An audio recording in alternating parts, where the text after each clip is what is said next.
We have gone from 46 teams down to 2 in the pursuit of the Upper Class Fall World Series Championship. Welcome back to LakePoint Sports, where it's championship day between Dirtbags United and five-star Team GA. So excited to bring you this. We're estimating a 12:45 first pitch. Things have moved around a little bit here as we had a run rule during the semifinals. I'm Cory McCartney, and I'll be joined along the way by our own Grayson Rosen. And as we put our focus on sports here at LakePoint Sports, we do not want to lose sight of those impacted by Hurricane Helene, especially here in the Southeast.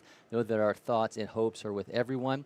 And while this stage provides a big opportunity for these players vying for a title after a long weekend, it's also a chance for these players to make their mark with great performances and a chance for them to show their greatness elsewhere as well.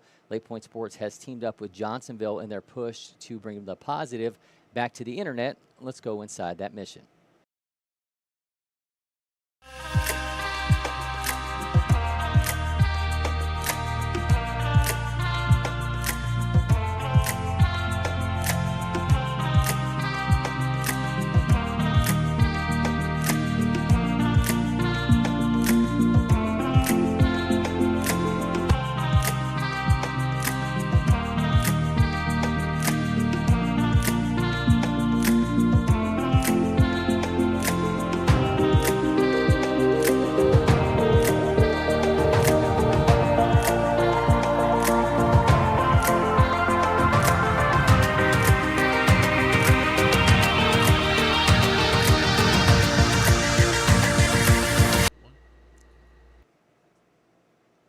Any and everyone is encouraged to share these moments that represent positive actions, good sportsmanship, and selfless acts associated with those youth sports that we love.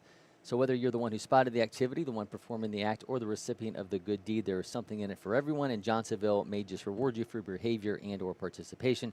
So use the QR code on screen for more information on how you can make a submission head on over to LakePointSports.com or our social media channels to access the submission form.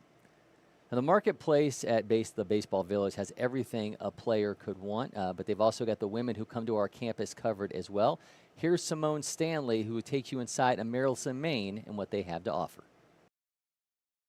What's up, everyone? Simone Stanley here at LakePoint Sports, and today we are hanging out with Amerilson in Maine, the first boutique on the right when you walk into Baseball Village, or the last on your left when you're leaving. We are joined by Kaylin. She is the smiling face that you'll see when you come to the boutique. Kaylin, thank you so much for the time. Absolutely. I'm super excited. So this has been your first summer, your first fall working here at LakePoint Sports. What has the vibes been like? Yeah, it has been my first one. It's been amazing, actually, especially during the summer. It was super popping every Saturday and Friday that I was here.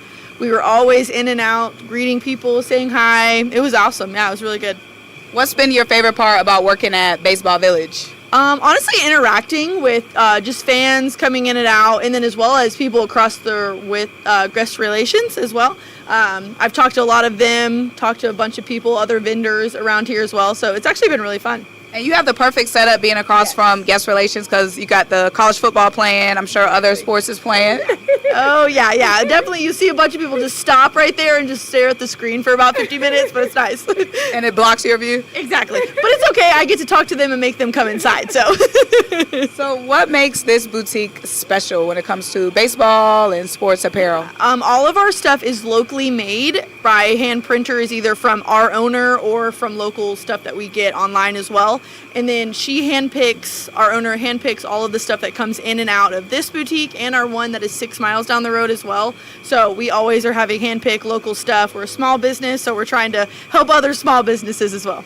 I love it. And while we were here, you had some customers coming in. Yes. It's getting a little chilly, so it's time to bring out the sweaters and the crew necks. Yes. You're rocking one right now. I'm rocking one right now. It is on sale for this weekend.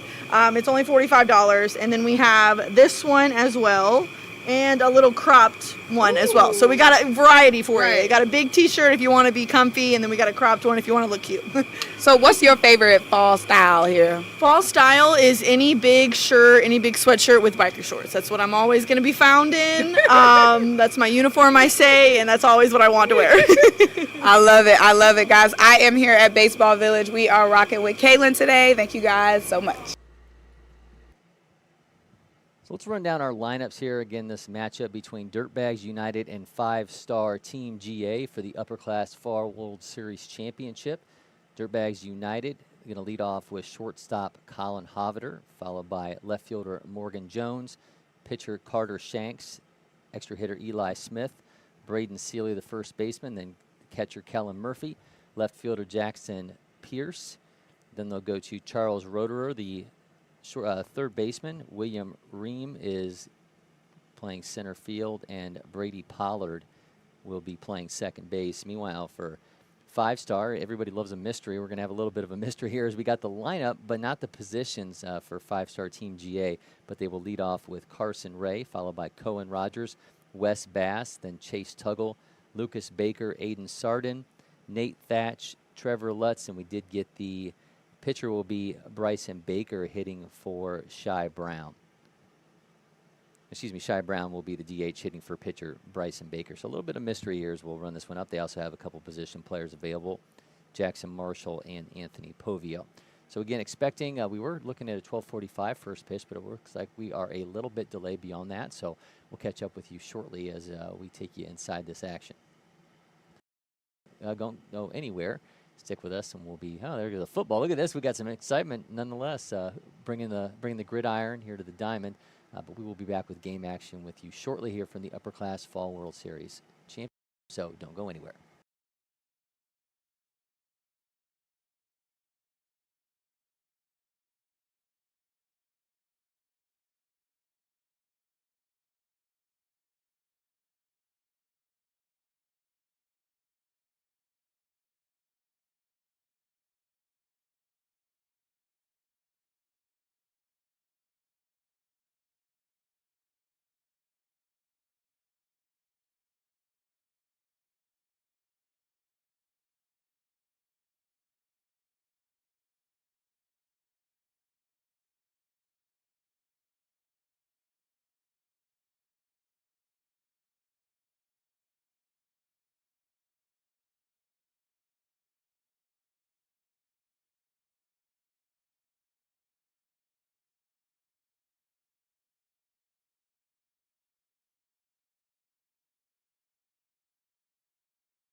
Welcome back to our game action here in the Upper Class Fall World Series Championship. Cory McCartney joined by our own Grayson Rosen. Got a great matchup for you here between Dirtbags United and 5-star Team GA. Let's look at the routes that these teams took, and one of them is quite literally a route to get to this point. 5-star Team GA on Saturday beat USA Scout National 10-0 and KBC Upper Class Prime 11-1. Then Sunday they beat GA Sauce 8-2. And then they got a run rule win over USA Prime Southeast in the semifinals to reach this game. And then meanwhile, when you look at Dirtbag United, really I think has been, you could argue, the dominant team so far in this tournament. Beat Kane Southeast 7-6 and Factory Select 17-0 on Saturday. Then Sunday beat 6-4 3DP Jaguars 9-7 and the Atlanta Braves Scout Team 6-5. And then on Monday, open bracket play with a 4-0 win over Nelson Baseball School. So two teams, Grayson, to this point, who have not suffered a defeat in this tournament. One of them going to go out a championship, and the other one going to figure out what it feels like to lose this weekend at LakePoint Sports. Yeah, it's an interesting matchup that we've got here. Dirtbags, definitely a team that even just coming into the tournament, looking at their roster, we thought they'd contend, and that's a weakly hit ground ball. See if he played it first in time, pulled him off the bag a little bit, but able to make the play for the first out. But Dirtbags definitely a team we circled before they even got here, and then we saw that 17-0 showing on Saturday before we started our broadcast that day, and we were like, okay, maybe this is a team we'll see on Monday. Yeah. So definitely been looking for Dirtbags all week, and then if you guys follow the Prep Baseball Georgia account or Hudson or Ian, you've seen a lot of these Team Georgia guys getting posted this week, and it's for good reason. They've been playing fantastic baseball. That was Colin Horvader, the shortstop that grounded out. Morgan Jones, the left fielder, now up.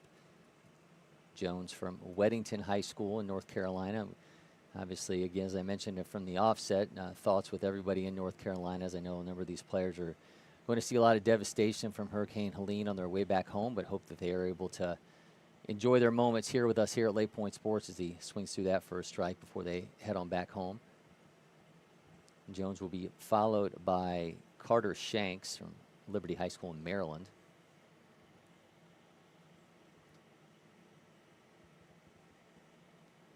Decided played a short, long throw in time for the second out. Impressive work right there at shortstop. That ball came off the bat, 91.6, a great. Getting some love from center field on that one. There we go. Don't see that often, but a fantastic play. Deserves its recognition. That's right. Listen, Bryson Baker, as I said during our lineup reading there, is on the mound for 5-star, a Blessed Trinity. He's got a teammate out there with him as well, Wesley Bass from Blessed Trinity, Georgia State commit. Carter Shanks now at the plate, third baseman and right-handed pitcher from Liberty High School in Maryland. He's the 6th-ranked third baseman in Maryland, class 2026. Everybody on this Dirtbags team is a 2026. Not necessarily the case for 5-star, which has a couple 2025s in their ranks, including Bryson Baker, who is on the mound. Sends the 2-0 foul.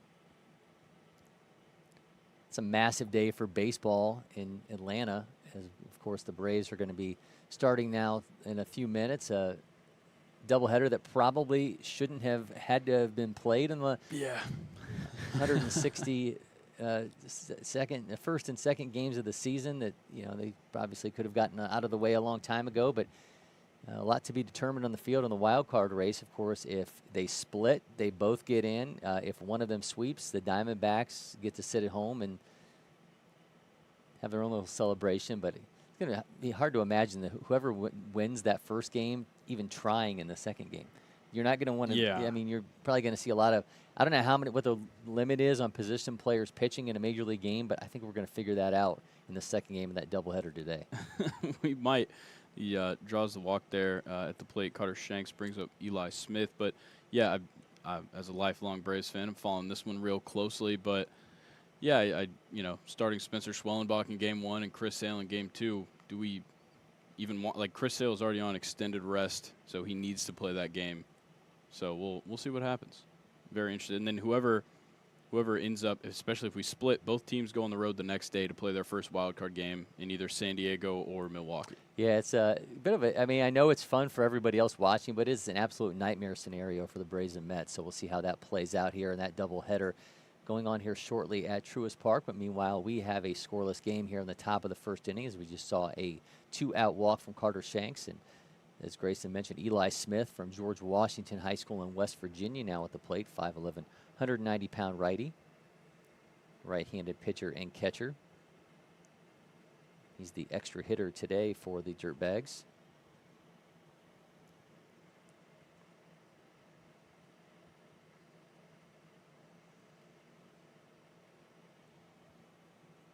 See the dark clouds in the background. Not expecting very much rain if we do get any. And had a little bit of a downpour earlier this morning, but I think there's only around a 20% chance the remainder of today. So hopefully can get avoid any issues there.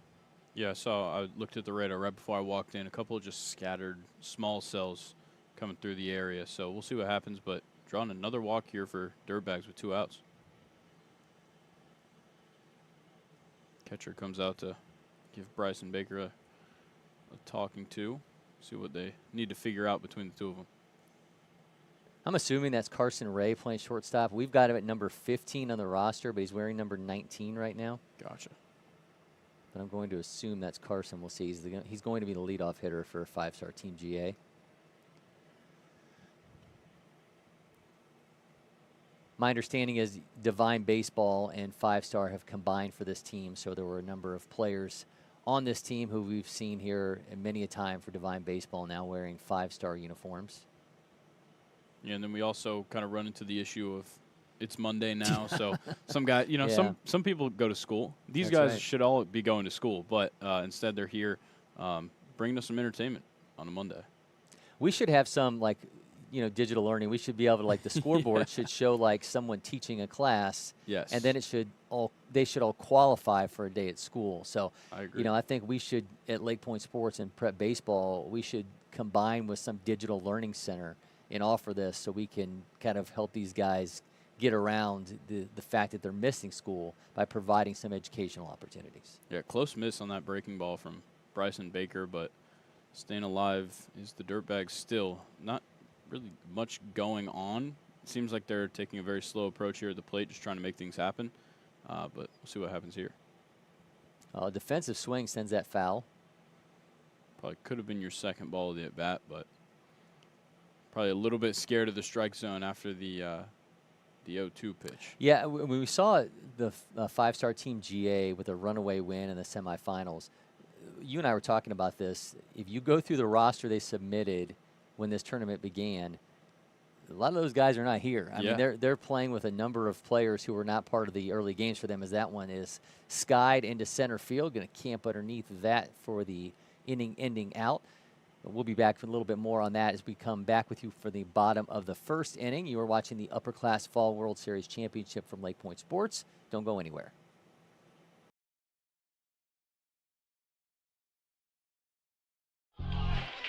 So yeah, outrage is trending. Our feed's stirring us up, splitting us up.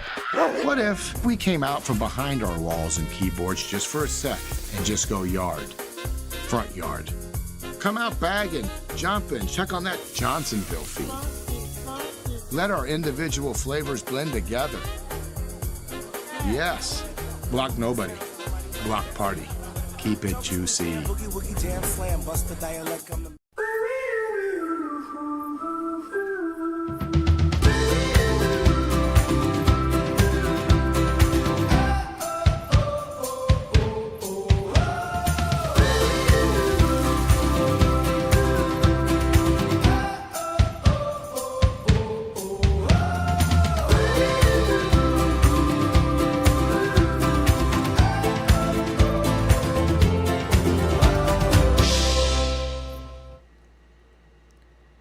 Welcome back to LakePoint Sports. Cory McCartney, Grayson, Rosen with you at the Upper Class Fall World Series Championship game between Dirtbags United and 5-star Team GA. Tate Nelson will be on the mound for Dirtbags United out of New Hanover High School in North Carolina. Prep Baseball has him as the 13th ranked shortstop in North Carolina overall. Looks like Carter Shanks is up there now. Huh. Well, we had a change.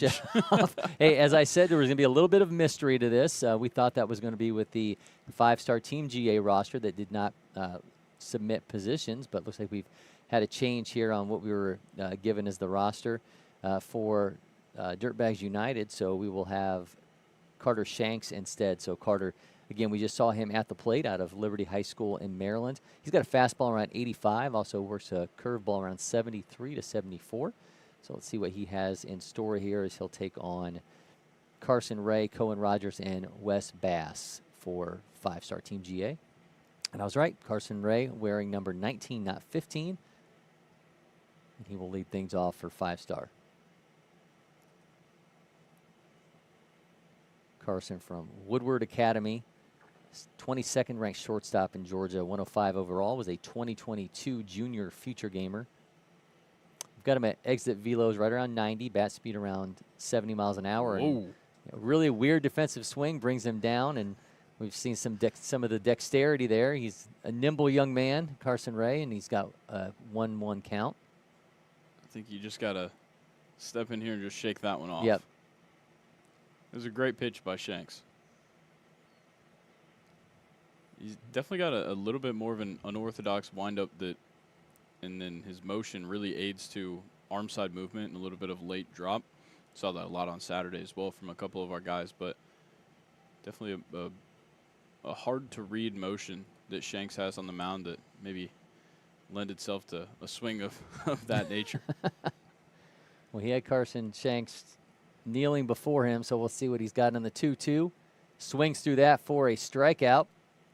There's that late movement in action. You see it, Carson Ray thought he had it all lined up, gives it a hack, and it just falls off.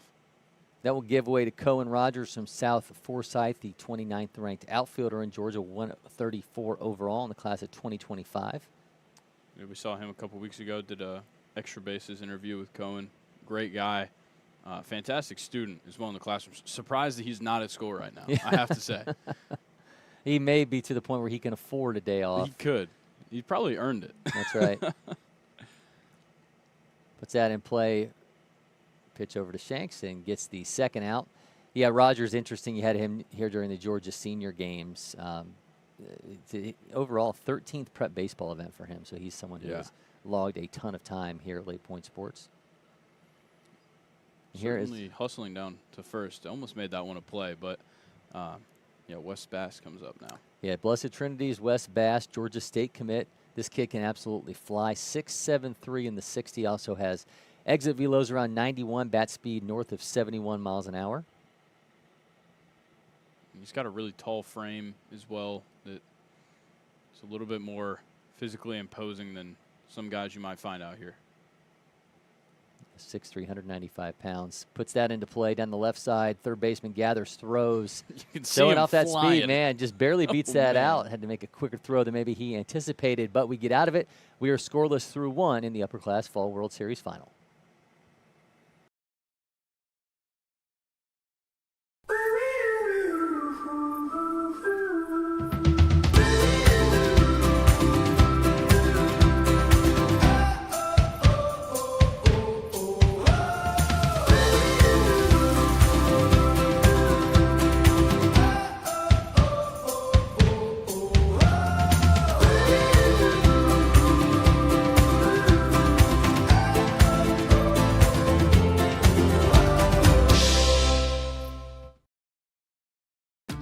The Windscreen Factory, more than just windscreen.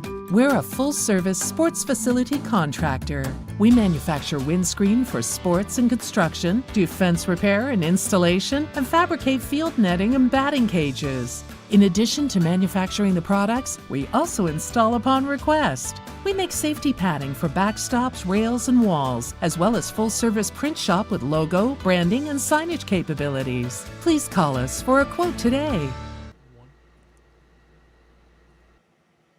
Welcome back to the Upper Class Fall World Series Championship. There we Gotta go. get that part of it right. Cory, McCartney, Grayson, Rosen with you. 5-star Team GA taking on Dirtbags United. This inning we'll see Braden Seeley, the first baseman, catcher Kellen Murphy, and left fielder Jackson Pierce at the plate for Dirtbags United. Bryson Baker continues on the mound for 5-star Team GA.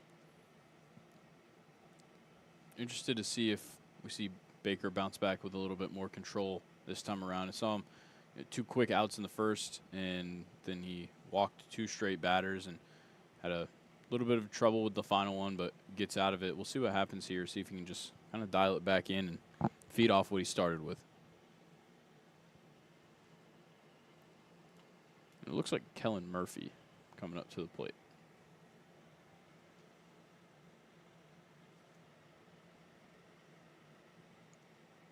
All right, well, Murphy puts a charge into that one, sends it down into the gap between right and center, and makes the catch for the out. All right, so we jumped ahead of ourselves there. So as you mentioned, that was Murphy, and now we'll see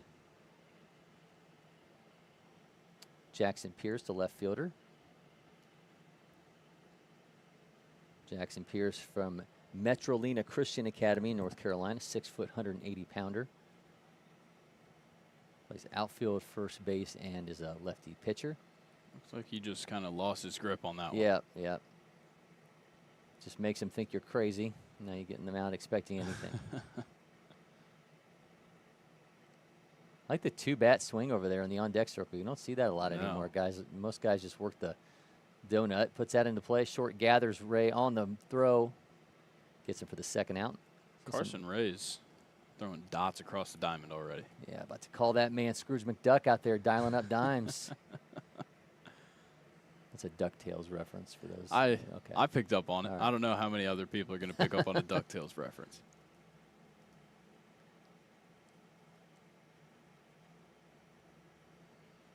Now we've got Charles Roederer up to the plate. That's a tough one to say. Yeah, Roederer from Durham Academy, North Carolina.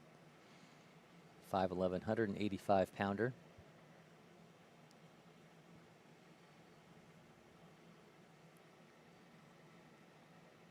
Oh, just misses. Looked like he might have gotten that in for a strike. Well, we'll get a better view when I'm going through that footage on the GoPro. Yeah, you mentioned that. Home plate umpire with the GoPro atop of his mask. Always happy that United umpires are willing to do that for us. Swing and a miss.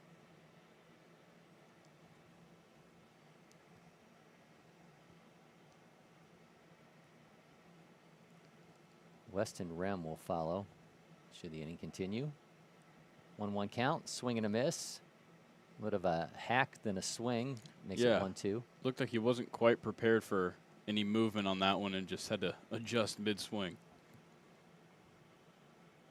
See what Baker has to offer now with 1-2. Yeah, you wanted to see him calm down. I think aside from that pitch that he missed, we definitely saw him find his groove at the inning-ending strikeout. We'll be back with the bottom of the second inning in the Upper Class Fall World Series Championship.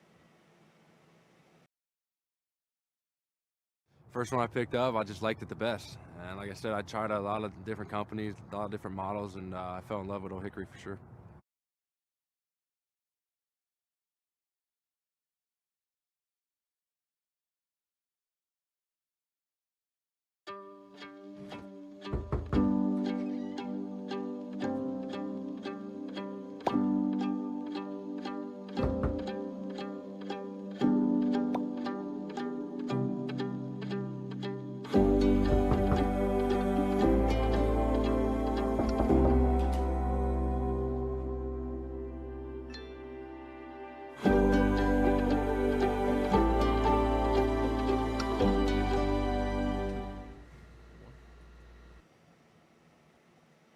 A well-pitched game so far in this, the Upper Class Fall World Series Championship. Cory, McCartney, and Grayson Rosen with you. Chase Tuggle will start things off for five-star Team GA at the plate, followed by Lucas Baker and then Aiden Sarden. Carter Shanks back on the mound for Dirtbags United as that throw down sails into the outfield. Everybody's got a little bit of a snicker on their faces over that one.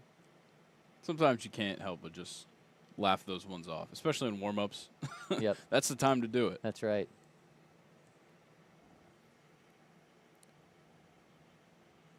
Chase Tuggle from Roswell High School, 5'11", 165 pound, 2026 will start things off.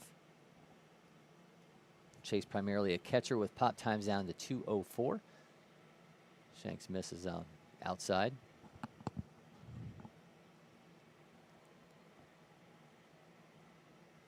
Rocks comes back with the 1-0. This is low. See if Shanks wants to keep this game rolling on. We're moving quickly already to this point. Yeah, we were originally slated for a 1:30 start on this game. Goes back to the same spot and misses again. That got pushed up to 1 o'clock, and then it got pushed up to 12:45. We were a little bit later than that, but still a lot earlier start to things than we had anticipated today, as that's in for a strike on the 3-0. Well-placed pitch in that position.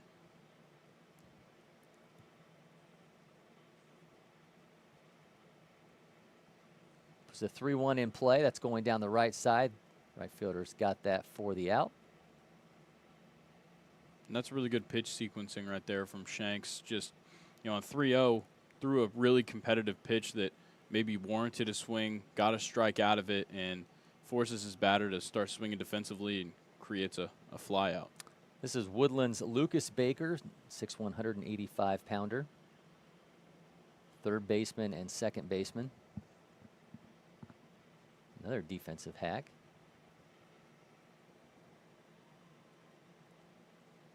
Lucas, 6'1", 185-pounder. Bats right, left, throws right.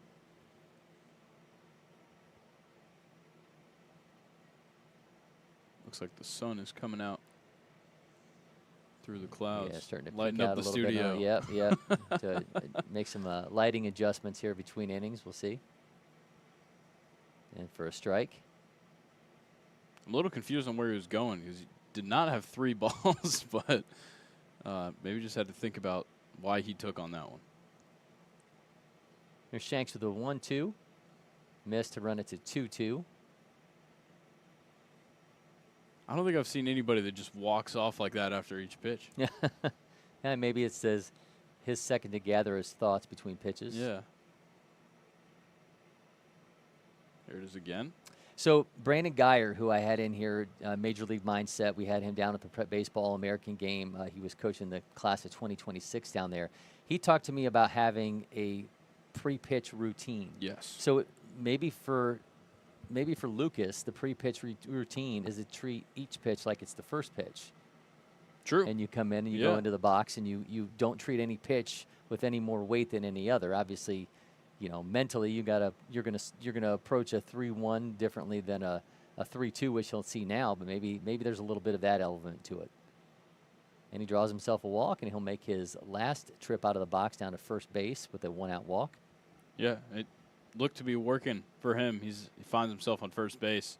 I think is it in the MLB you can't leave the box? You have to keep a foot in there. Is that and especially now with all the changes too, with the pitch clock as well. I mean, everything's a factor now. Don't want to be charged for a disengagement. That's right. Aiden Sarden out of Sprayberry, 2026, plays outfield, second base, and shortstop. He's got a runner at first base with 1 down. The 6'1", 175-pounder, also a switch hitter. It's always interesting talking to switch hitters, just whether or not they came to it naturally. Do they feel different from one side of the plate to the other? It's always interesting to hear guys kind of break down their own game from one side of the plate to the other. Very rarely do you have a guy who says that they are the same hitter from one side to the other. Exactly, and for the Atlanta Braves fans out there, Ozzie Albies is like the shining example of, some people say that he's just better as a righty, but that's only when he's facing lefties, and it's a hard game to play when you try and fight that idea, because these guys have just been so used to it. That's what got them to this point. That's right. Good friend Dave O'Brien, who's now with the Athletic, who was at the AJC for a long time as a Braves reporter. He and I used to joke a lot when I was covering the Braves that we could never get Ozzie to talk more than a few words at a time. But I once asked him to break down himself as a hitter from one side of the plate to the other one, and I got a multi-minute response from Ozzie Albies That's off that. impressive. So yeah, Dave was blown away as he watched. He said, "What in the world did you talk to him about?" But that was the magic elixir to get Ozzie Albies talking. I think the only other thing that would get him talking is asking about his aquarium. Yeah, maybe. or dogs. Dogs. Yeah. Yeah, he has been posting quite a bit with his koi pond and all these other things. So injuries give guys time to pick up projects. True. And speaking of him, he's supposedly coming back as just a righty, is what they said for as of right now. He'll just be hitting right-handed. Now we'll see how long that stays put. It's now 3-2, but could be obviously a game changer if that is the case. As you mentioned, so much, the splits are just insane. Comes a 3-2. Swing and a miss. He goes down on strikes. Nice job by Carter Shanks. The runner did advance to second. Shanks didn't seem too worried about his runner over there at first, and seems like overall this team wasn't too worried about letting a runner get to second base. They're pretty confident in Shanks' ability to just generate outs from the mound, and he's doing it right now. Just needs one more to get out of here. Sarter told Nate Thatch something on his way to the plate, so let's see if he's able to pass along any information, any intel on Shanks. Maybe just talking about that arm position and how it's going to make that ball move. It just seems like he's throwing from a much lower spot than most guys, but not necessarily changing his arm angle. And it's definitely causing some disturbance for the hitters trying to get some solid contact on it. Well, all 6'2", 210 pounds of Nathan Thatch would like to put a charge into one of these offerings from Carter Shanks and change this game as we're sitting scoreless in the bottom of the second. Some movement on the base pass. Lucas Baker trying to cause havoc. Thatch with a monster swing as he goes through that for a strike. Looking to do some serious damage. According to the umpire, just a light foul tip on that hit. I don't know. That one looked like it went directly in the glove, but I'll trust the call. Let's see if he can maybe square it up this time. Shanks looks back at Baker. Here comes the 1-1. Puts this one into play down the left side on the run. He's got it for the out. We're still waiting for our moment, our breakthrough opportunity here in the Upper Class Fall World Series Champions. That was some serious catch right there. Wow. That might have been our highlight of the game, was that throw on that bat. But, man, that was some acrobatic movements there. All right, we'll be back. You're watching the Upper Class Fall World Series Championship from LakePoint Sports.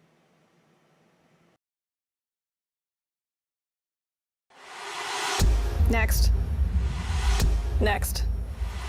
Stop. You got it? No. Keep going. Again. Next. Next. If you don't pick one, Oh, you have time. Am I keeping you from your job? Next. I don't even know where I am anymore. Stop. Do we finally have it? Let's go back to the beginning. Are you Your joking? electric future customized. The fully electric Audi Q4 e-tron.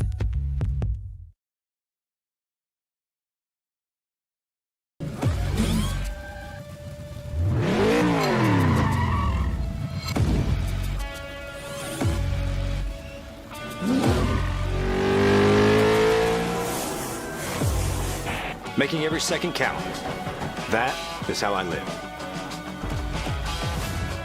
And this is how I hydrate. Body Armor Sport Water. Water for the athlete in all of us. This is ready to go online. Any questions? Yeah, I got one. How about the best network imaginable? Let's invent that. That's what we do here. Quick survey. Who wants their internet to work pretty much everywhere? And it needs to run smooth, like super smooth. Hey, should you be drinking that? It's decaf. Because we're busy women. We don't have time for lag or buffering. Who doesn't want internet that helps AI do your homework even faster? Come again? Sorry, what was that? Introducing the next generation 10G network, only from Xfinity. The future starts now. Our action continues in the Upper Class Fall World Series Championship. Weston Rem, center fielder, at the plate for Dirtbags United. Weston will be followed by Brady Pollard, the second baseman. And then we are to the top of the order, the shortstop Colin Hoveter.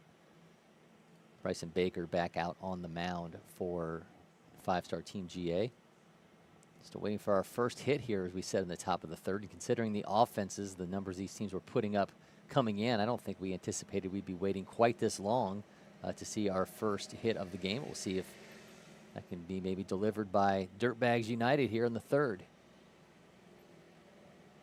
For another strike. And we'd love to see some offense, but I don't really mind the occasional pitcher's duel.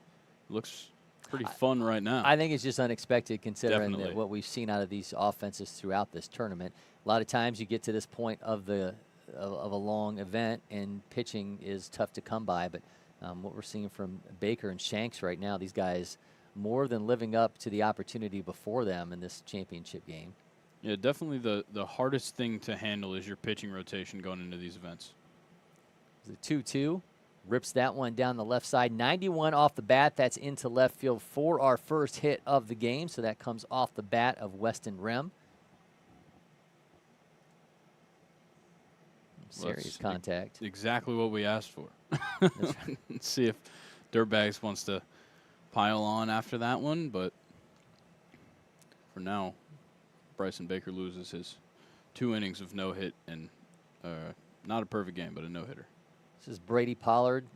Durham Academy puts down the bunt. Throw to first in time, but he does his job. Do a job. He did exactly that as the runner advances to second. Yeah, that was textbook sacrifice bunt and worked to perfection. Maybe Dirtbags realizing they should shorten up the approach, try and play base to base here, and 1 out. You got a runner in scoring position. It's a good way to start. Christian Brothers Academy out of New Jersey. That's where Colin Hoveter calls home. Swings through that first strike. Yeah, I think that breaking ball is going to be lethal against the lefties. Horvader is the 22nd ranked shortstop in New Jersey, 119 overall in the class. He's got a 0-1 count. Runner at second, with 1 down.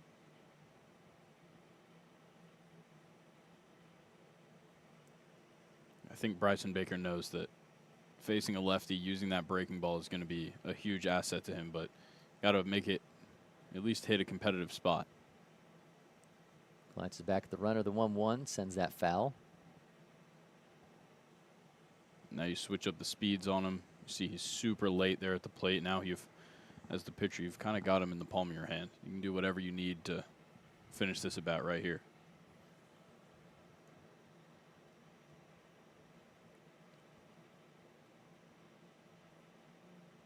Horvader gathers back in the box here for the 1-2. Runner at second. Lays off gave him the punch out on the inside. I'm not sure Horvader agreed with that one, but Bryson Baker will take it, and all of a sudden 2 down with the runner at second. It was exactly the way that you want to use that pitch, though. I will give him that. That's against the lefty. Breaking ball looks like it's probably going to hit him in the chest and ends up knee high at, some people might say it's over the plate, some might not. I'll get the better view on Wednesday, like we said, but definitely exactly how Bryson Baker intended on using that pitch. I'm interested in the need for the conversation here. I thought Bryson Baker pitched exceptionally well to get himself out of that AB. I think maybe just talking with the infield, making sure they know what to do. I think with this team, I think they maybe had to go out and get some guys that aren't typically playing for them. Sure. So talk with your infield, make sure that, okay, we know the situation, 2 outs, runner on second, what's the plan and what are we going to do moving forward? Because there could definitely be some discrepancies if this team's really only been together for a day. Well, there's 2 down for Morgan Jones out of Weddington High School in North Carolina, 27th ranked outfitter in the class. Swings through that for a strike. Got an exit velos almost to triple digits. Bat speed is 75.5. Also runs a 6.9 860.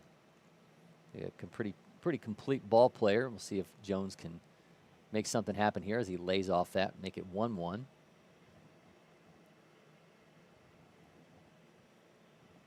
Jones currently uncommitted.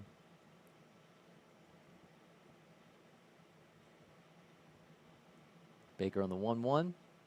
Dribbler, third gather, showing off that speed, rushes the throw in time for the out. Another scoreless half an inning as we move along in the Upper Class Fall World Series Championship.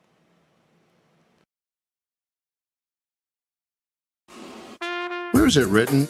Only grill burgers? Nowhere. That's where. Now throw on some sausage. And keep it juicy. Boogie, woogie, jam, slam, bust the dialect. I'm the man in command. Come, flow with the sounds of the mighty Mike.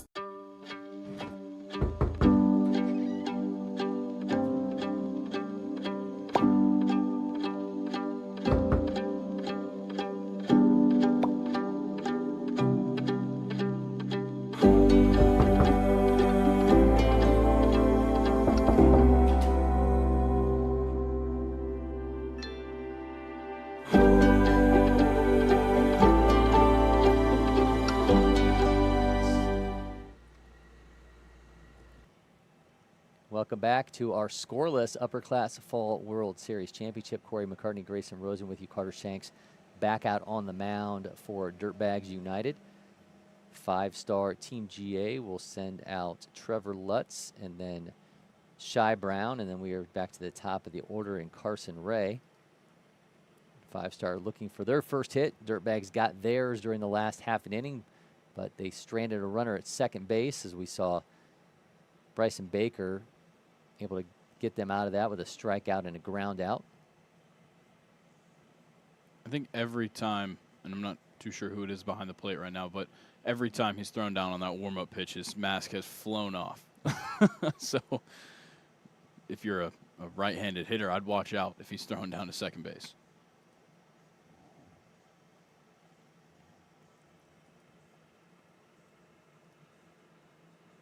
Yeah, that would be Murphy behind the plate for Dirtbags United. So Kellen Murphy.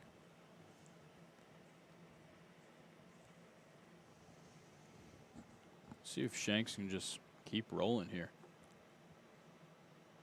Creekview's Trevor Lutz at the plate, 5'3", 140-pounder.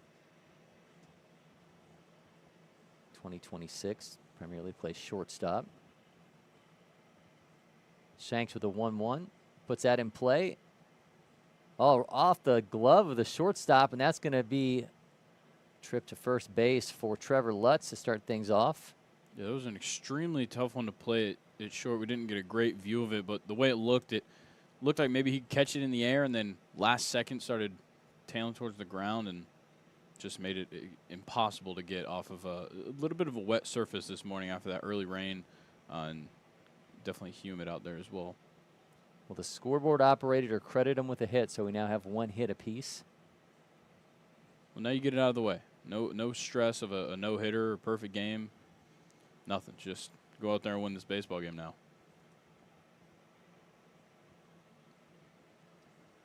Shy Brown from Brookwood at the plate. 5'10", 170-pounder. Shows bunt. That goes foul. Some interesting communication going on. Seemed like our catcher, Kellen Murphy, was trying to communicate something to his pitcher up on the mound, and then you've got Shy Brown in the box that also was trying to pick up on whatever they were talking about. Looked a little confused. I don't know what really happened there between any of them.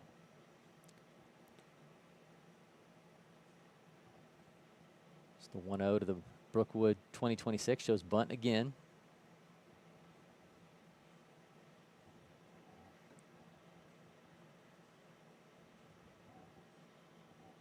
I think showing bunt here is maybe more tactical than the actual plan itself. I think they're really just trying to throw Shanks off and see if he'll maybe throw a wild pitch. See the catcher motioning maybe for a pitch out. Well, he bunts that one foul and finds himself in a hole.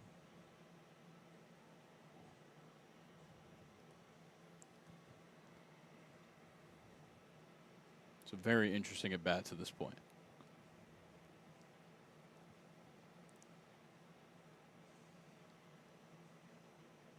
Shanks delivers, swings through that. Oh, and that was strike 3. It was. No, he bunted the first. Right. He bunted each of the first 2 offerings foul, and then swings through that for the strikeout. That was a very good pitch there from Carter Shanks for strike 3. Back to the top of the order in Carson Ray. See if maybe he can move that runner off first base.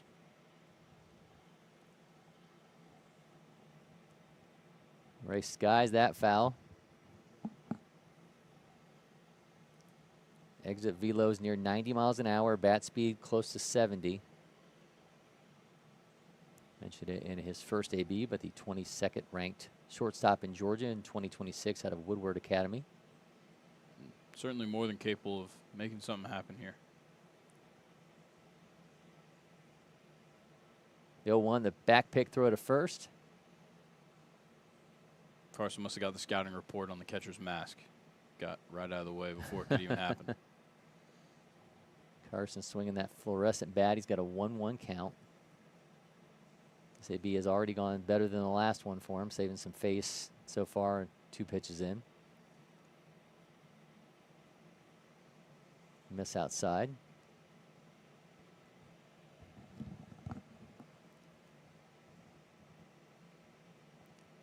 Nothing has to be worse than a leadoff hitter who sees a really good breaking ball for the first time, because you're going to get tripped up more than anybody is. Oh, yeah. Nobody's told you anything about it. Yep. We saw that with Carson in his first AB. Runner takes off for second and makes it safely.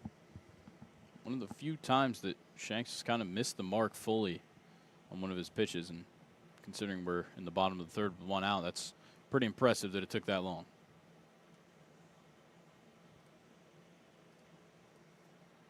See if Trevor Lutz maybe wants to get aggressive here on a 3-1 count with one out.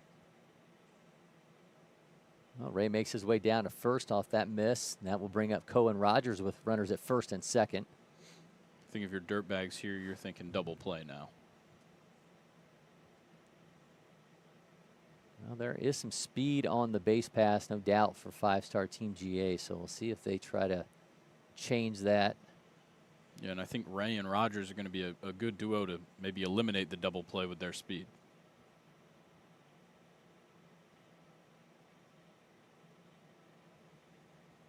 Sends that foul. And you get Trevor Lutz at second, Carson Ray at first. Cohen Rogers at the plate with one down, the bottom of the third, the scoreless Upper Class Fall World Series Championship.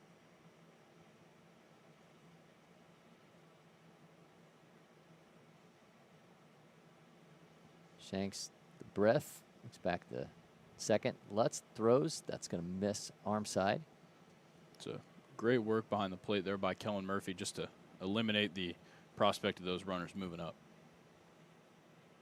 At this point in the game, that one run looms large, or whoever can produce it first with the pitching that we have seen, as we said here in the bottom of the third. Just one hit apiece for these teams. Definitely our first moment of a little bit of faltering here for Shanks, but see how he's going to deal with it here. Rogers fouls that off. Cohen's definitely taking a defensive stance here at the plate. Just also, you can tell he's trying to fly out of the batter's box as soon as he can on contact, just like we talked about, eliminating that double play.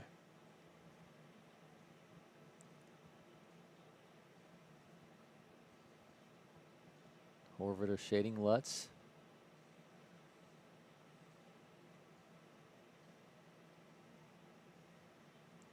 Here comes the 1-2 to Rogers.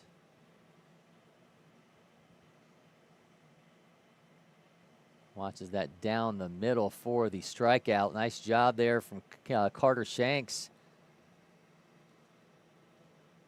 Now you've got even more speed coming up to the plate with Wesley Bass. With the pressure on a little bit more here with two down. If Bass could put one in play, it could be that moment for five-star Team GA.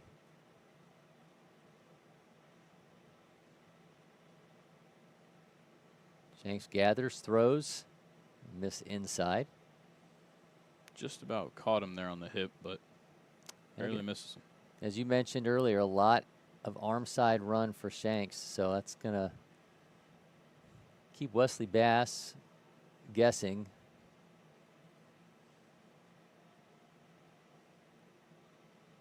Create some uncomfortable pitches. Miss low, runs it to 2-0. Should Bass get on, it'll be Chase Tuggle.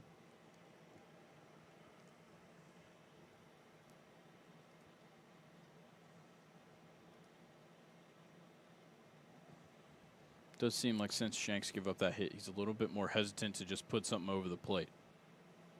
Well, Bass swings through that.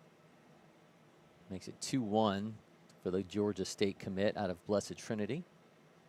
63rd ranked player in Georgia in 2025. Part of an extremely talented Blessed Trinity team that I think has sky-high expectations going into the 2025 Georgia high school season.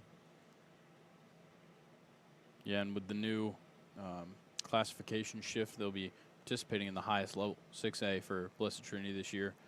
So it'll be, not just Etowah in the playoffs anymore. Yeah, they're going to be loaded, of course, the Zagarin twins. Ropes that over top of the head of the shortstop. Runner's taken off. Lutz making his way home, and he will be in for the first run of the game as Wesley Bass is safely into second with an RBI double. Showing off everything he's got right there. The 88 exit velo on a perfectly placed hit. well-timed, shows off the wheels getting into second base. That was a fantastic job from the Georgia State commit. So Wesley Bass delivers, and 5-star Team GA is up 1-0 here in the bottom of the third. And 1-0 could be a world of difference in this game.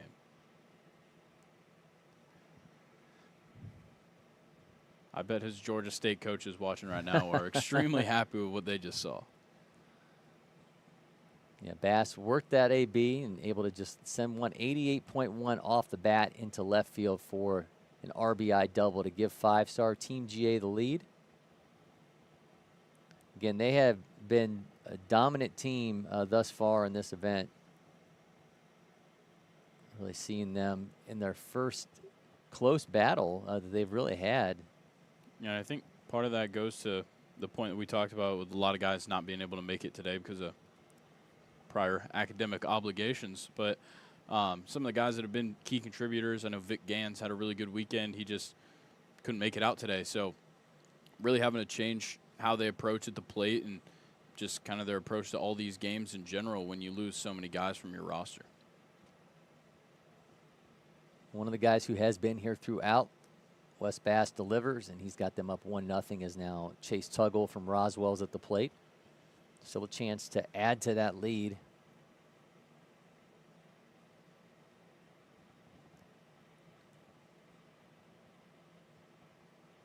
Comes the 1-0. Just misses outside. It still seems like Shanks just maybe avoiding letting something float over the plate right now. Obviously now he's given up 2 hits and allowed a run. I think it's just kind of changed up how he's approaching these at-bats from the mound. Another miss. It's now 3-0. Tuggle will be followed by Lucas Baker if he gets on. Shanks with a 3-0, gets that down the middle for a strike.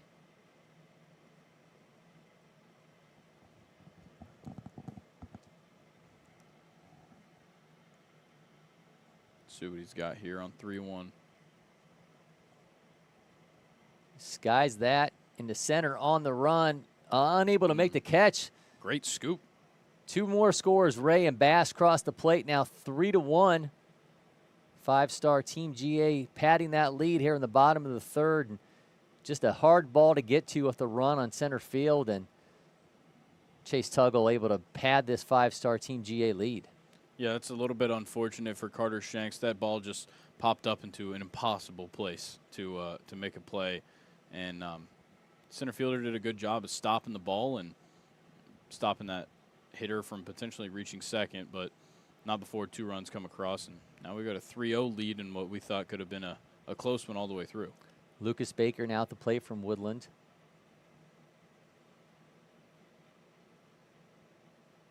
Like the pressure's off a little bit on these 5-star bats as they've now find themselves up 3-0. They were looking for answers on how to get through to Shanks, and now they find themselves up 3-0 on him. And that's going to be the end of the day for him. Nice pitch game, though, for Carter Shanks. Certainly. Got to him there in the third as he gives up 3 runs on 3 hits. Yeah, and it's kind of just unfortunate that we're in the championship now. You know, you can't really give a guy a long leash because in a position like this, already down 3-0, you haven't seen much out of your offense. You got to give your you got to give your team the best chance to win at all times. So kind of unfortunate timing there for Shanks to maybe lose it just a little bit, but we'll see what Dirtbags brings off the bench. Yeah, I mean, Wesley Bass, you know, with a great hit to get in for that RBI double. As you mentioned, that last 2-run hit there from Chase Tuggle was just a ball that was really hard for anybody to get to. I think that really changed, obviously, the look and complexity of things, and your margin of error got so much smaller to the point where it had to be the end of the day for Carter Shanks. So we'll see what direction Dirtbags United goes at the plate, on the mound, excuse me, as they trail 3-0 here in the bottom of the third. I would imagine somebody's in there switching out from their turf cleats to turf shoes.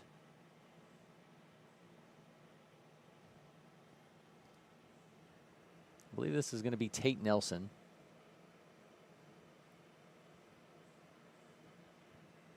I believe I saw number 1 on the back of the pitcher making his way to the mound.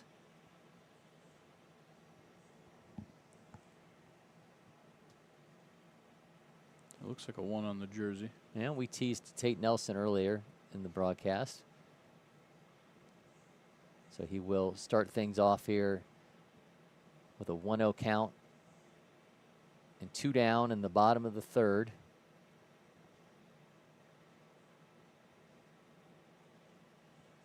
Nelson from New Hanover High School in North Carolina.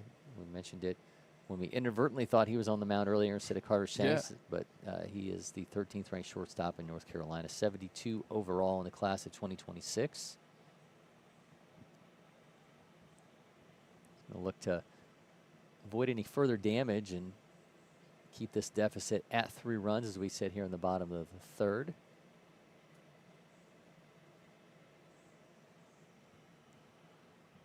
It's getting awfully dark, it looks like, there to the northwest. See if we can't avoid anything.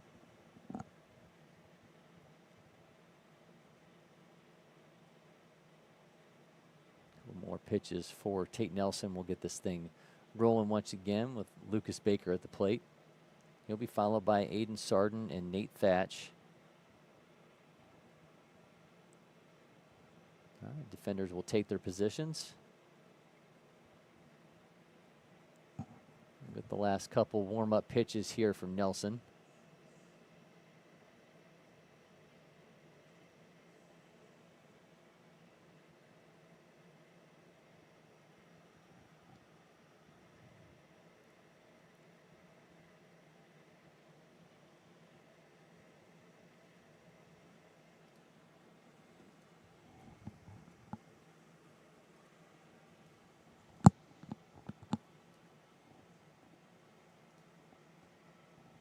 Go as this AB continues.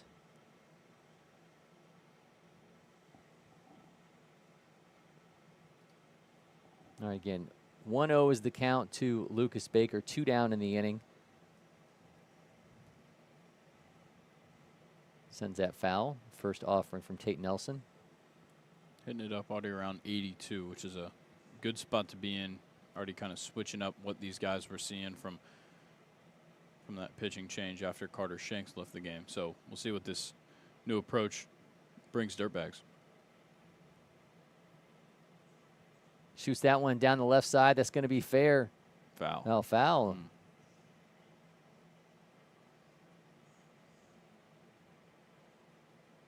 right, third base umpire with a much better view than I have. Looks like we might be getting some rain out there on the field. It doesn't even look like it's raining right outside of our studio, but for some reason on the camera, every now and then you'll see what looks like a raindrop. Well, we've added special effects. You saw football, a digital football that we added earlier. So, yeah, there's no telling what Mason's doing back there. That's right. Producer Mason Monroe. Nelson loses his hat as that one goes foul.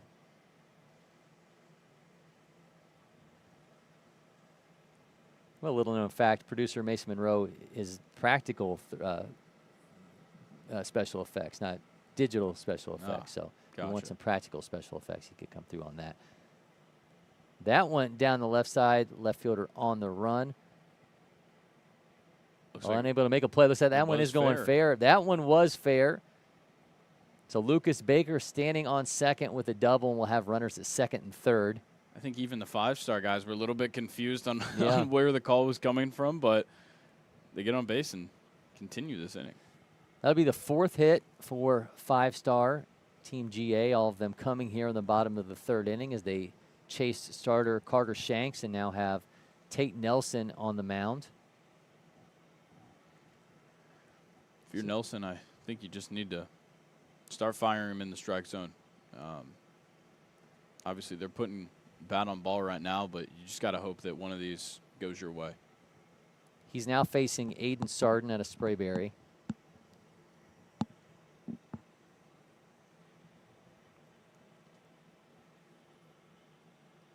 Three runs on 4 hits for 5-star Team GA.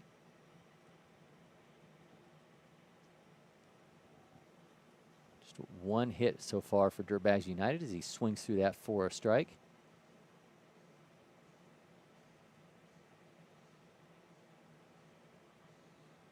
I like him opening up with the breaking ball. Now he can switch up the speeds, bring in that 82, 83 fastball, see what he can do with it. Oh, get the breaking ball again.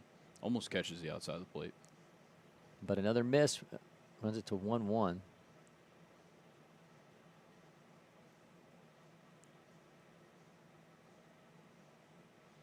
Runners at second and third with 2 down.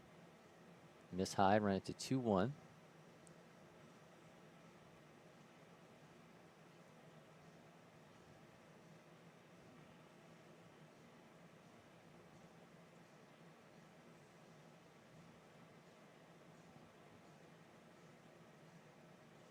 Skies that. Third gathers, makes the catch. But 5-star Team GA has a 3-0 lead as we move along in the Upper Class Fall World Series Championship.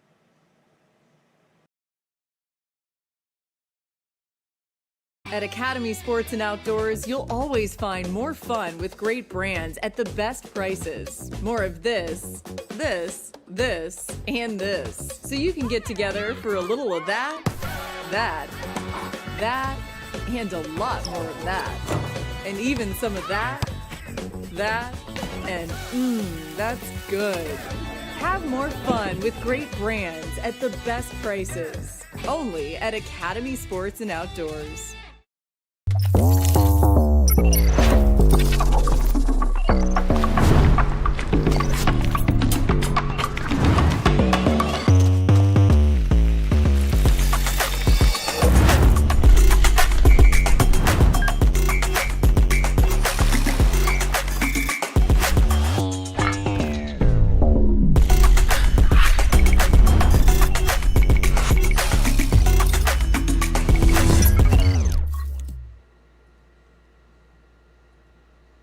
Light rain starting to fall here at LakePoint Sports during our Upper Class Fall World Series Championship. You can see it spitting across the camera there, but still not raining on the parade of 5-star Team GA, who lead 3-0 here in the top of the 4th inning.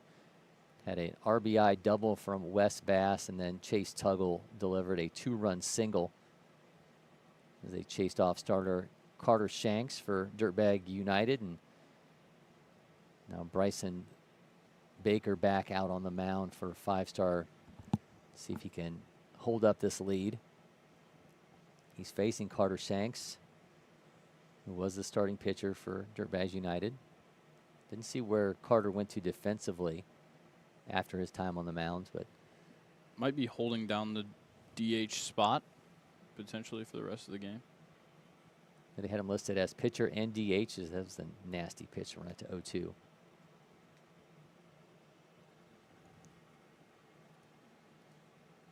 Shanks will be followed by Eli Smith, and then Braden Seeley, excuse me. Interested to see what we get out of Bryson Baker this inning. There was a long bit of rest there for that bottom of the 3rd, and just kind of waiting and watching. And now he's got a three-run lead going into the 4th inning. See if he can keep bringing gets the heat. punch out of Shanks. He does. 80.4 sends him back to the bench for the first out. Gives way to Eli Smith. So certainly right back to where he was before that long bottom of the 3rd.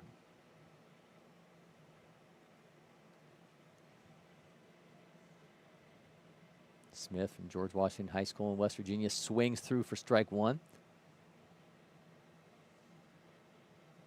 It's not. I'm sure a lot of these Dirtbags United players have seen higher velos, but when you can go a little over 80 and then you mix it in with a couple of off speeds that can get you, and breaking balls that can get you just below 70. I mean, that's a pretty big mile differential that these guys are having to deal with. And he's changing eye level. Yeah, and he's had a couple that have come in at like 63, so dropping it down like 17 miles an hour from where he's hitting that fastball right there. They get a good grasp on that one, 92 or 95.2, and looks like Carson Ray just couldn't quite corral it off the wet turf. Yeah, hardest hit ball we have seen thus far is teed off at 95.2 to find himself at first base with a 1-out single.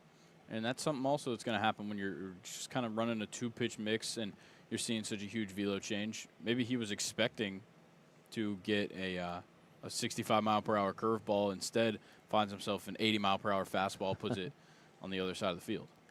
This is Braden Seeley from West Forsyth High School in North Carolina. Now something that comes into play with this rain is, you know, if we see any aggressiveness on the base paths with dirt bags, you got to think about how you're sliding. We talk about it a lot here. On the turf, you really got to think about how you're sliding on wet turf as opposed to when it's dry. And probably about to, nope, decided not to go from first. Thought we were about to see that in action. All right, so Smith stays put. Seeley's got a 1-0.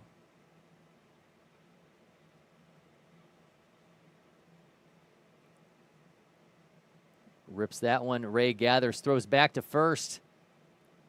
And they get the double play. Get the double play. Nice job by Carson Ray bouncing back after he could not glove that at 95.9 in the previous AB off the bat of Seeley, but he's able to finish things off there.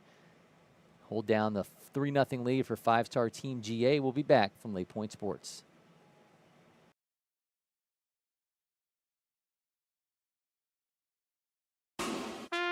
Just burgers? It's just boring. Get your sausage on and keep it juicy. Boogie woogie jam slam, bust the dialect. I'm the man in command. Come flow with the sounds of the mighty. LakePoint Sports is partnering with Johnsonville in its mission to bring the positive back to the internet. We are highlighting positive actions, good sportsmanship, and selfless acts associated with all the various youth sports that we love. Any and everyone is encouraged to share these moments. So whether you are the one who spotted the activity, the one performing the act, or the recipient of the good deed, there's something in it for everyone. And Johnsonville just might reward you for your behavior and or participation. So use the QR code on screen for more information on how you can make a submission, or head on over to LakePointSports.com or any of our social media channels to access this submission form. Again, it's all about positivity and positive messages. And here's one from Joe Santolano from Kane Southeast with some wise words for his players. When you recognize the biggest thing and the biggest attribute you're going to have as a person is to be there for somebody. That's what life is about, and that's why there's team sports. When people are struggling, you pride yourself on being there. Hit it to me. Give it to me. I got your back. That was a chance to say, I know you're strong. I got you. Throw it to me. I got you. I'm in charge here. Don't worry. Pick them up. Boom. Give it. I got your back. Me and you. That's what we're trying to build. That's a, I got your back. I can make that play and throw them out.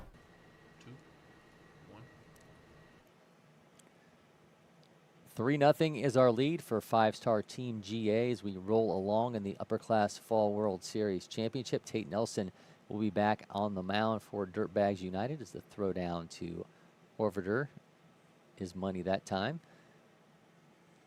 Thatch will lead things off for five-star Team GA. And Nate Thatch will be followed by Trevor Lutz and Shy Brown. Saw Thatch with some really hard swings in his first at-bat. Felt like he was ready to put a charge into one. Really good off-speed pitch there for Tate Nelson to start off his first full inning of action. 0-1 to Thatch, check swing. He did not go. Also hasn't picked up his hat. There we go. I thought maybe he didn't even notice. It's at least the 5th time it's fallen. Maybe he just assumes I really don't need this thing. Keep the rain out of your eyes. That's true. The 1-1, miss high.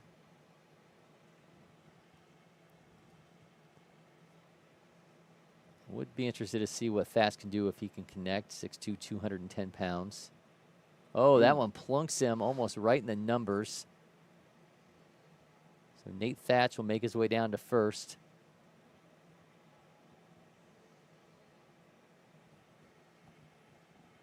Props to Nate Thatch for just eating that one.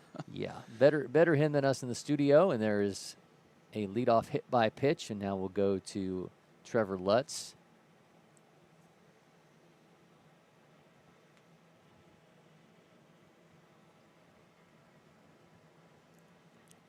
It's Lutz, then Shy Brown, then the top of the order with Carson Ray, if we get that far. See if Lutz can just make something happen again. Back pick throw to first. I think catchers like that more than the throw down to second or third to get a runner. Oh yeah, because they got to do it fast. Yeah, it's a lot more exciting for sure. Yep.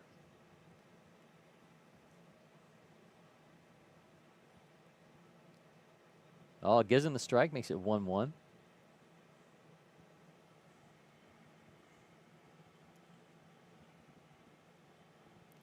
Lutz from Thrower to Creekview High first. School.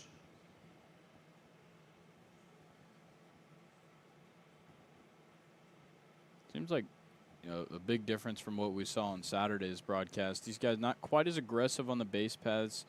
I think they know that you got some good defensive catchers behind the plate, but definitely a big difference here. Well, that swing and a miss makes it 1-2.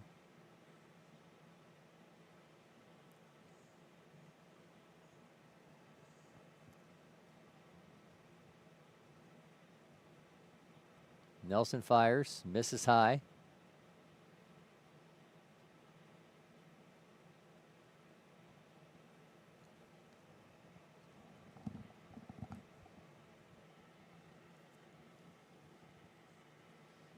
Five-star Team GA did their work defensively to hold up their 3-0 lead. See if they can add to it here in the fourth. He's going down on strike, so now 1 down. And that was a great breaking ball, probably the best he's thrown yet. So good work by Tate Nelson to get his first out here. Brookwood's Shy Brown comes to the plate with 1 on and 1 down. We saw an interesting AB in Brown's last time up. Fouled off 2 bunts and then went down on strikes. Not bunting this time as the back pick throw again.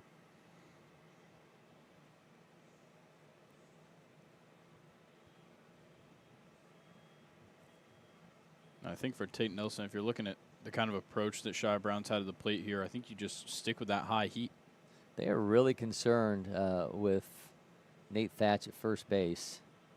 I think just in general, Dirtbag's approach every time they've let runners on is make sure they are not stealing bases.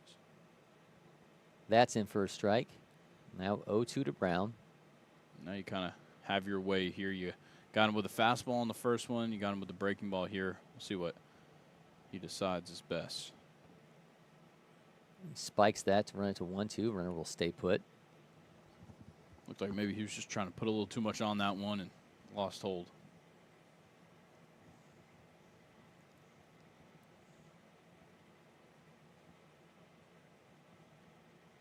Nelson on the 1-2.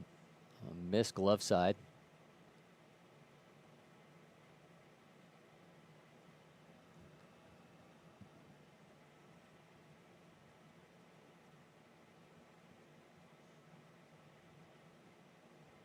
There's the 1-2.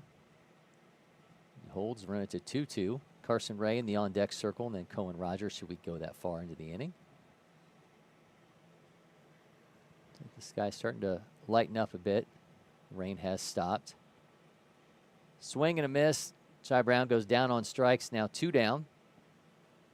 It's like Tate Nelson's doing a fine job of bouncing back after the letting Nate Thatch on his leadoff hitter of the inning. Carson Ray coming to the plate for the 3rd time today.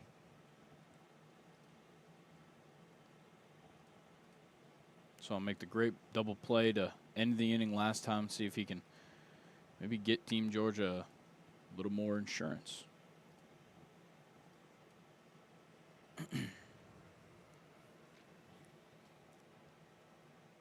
Finds himself behind 0-1, make it 1-1. He just misses.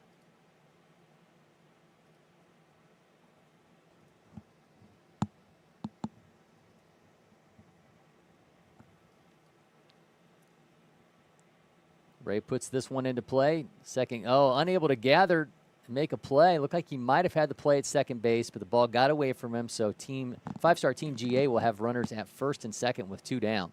Yeah, it seems like he just kind of got a little bit rattled. That one 93.9 off the bat for Ray. So I think he got it, went to go to throw to second, and then just kind of lost it on the transfer and had no other option but to just eat it there. Good work by Ray, though, just getting the bat on the ball. See what Cohen Rogers has here now. That's in for a strike.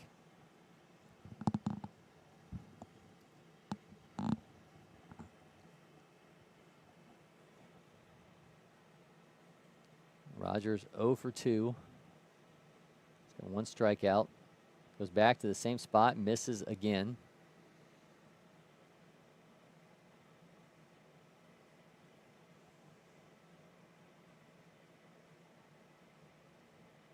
Oh, he skies this one. Center fielder on the run. Able to haul that in. Then we'll strand 2. 3-0, though, is the lead for 5-star Team GA. We'll be back from LakePoint Sports.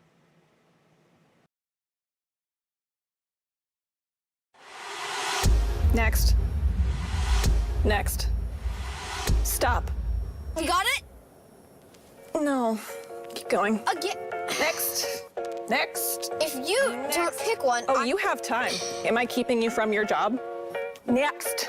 I don't even know where I am anymore. Stop. Do we finally have it? Let's go back to the beginning. Are you Your joking? electric future customized. The fully electric Audi Q4 e-tron.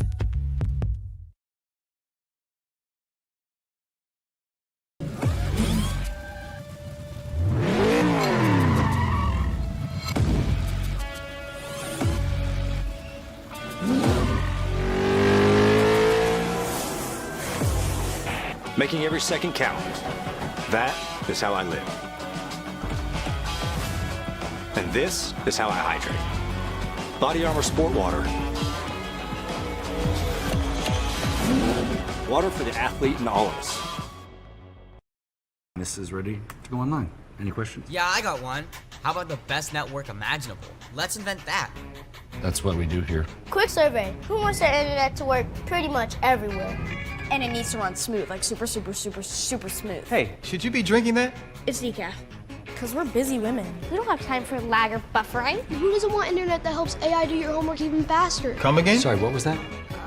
Introducing the next generation 10G network, only from Xfinity. The future starts now. Welcome back to LakePoint Sports in the Upper Class Fall World Series Championship. Pitching change for 5-star Team GA as Bryson Baker exits, and I think this is going to be Chase Tuggle now on the mound. That's a lefty, so I believe that's actually Cohen Rogers.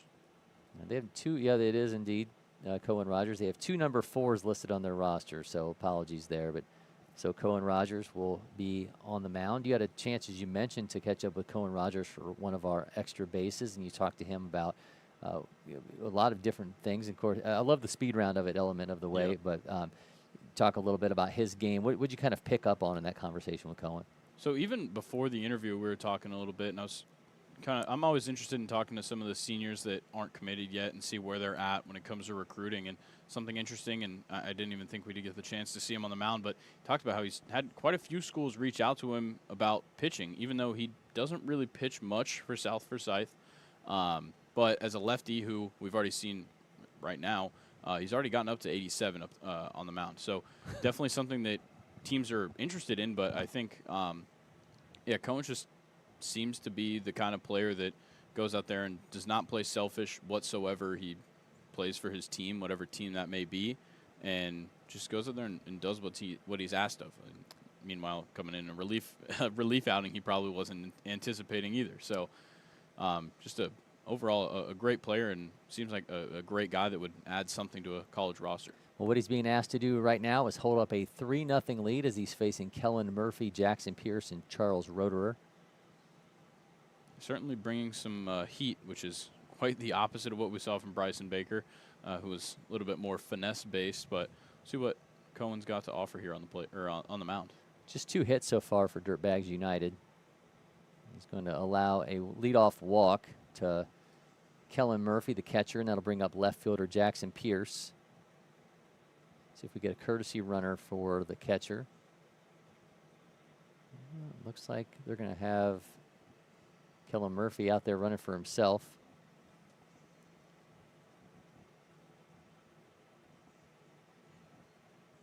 Jackson Pierce from Metrolina Christian Academy fouls that one back. Charles Roederer in the on-deck circle.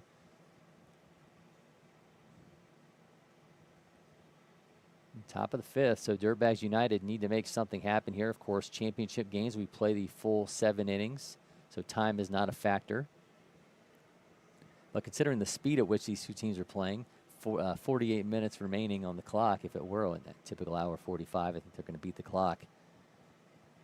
Let's see. Skies that one to left field. That drops down, gets away from the left fielder. Kind of an awkward bounce in front of him. Not sure if he lost the ball for a second. It gets away from Carson Ray as well. Yeah, just putting bat on ball right there, making something happen. That's a difficult spot to even hit into in general. And the fact that, you know, the outfielder, it seemed maybe a little bit like he just couldn't quite tell where it was going to drop. Luckily stops it from bouncing past him, but could have certainly been worse than it was. But with nobody out, there'll be 2 on for Charles Roeder, the third baseman. As Dirtbags United now have 3 hits and trying to claw their way back into this game, trailing 3-0 in the 5th. That's him for a strike at 86. And Rogers, we talked about the velo change, but also how quickly he operates on the mound is a big difference from what we saw from Bryson Baker. Swing and a miss, runs it to 0-2. Not a lot of waste movement either. No, not at all.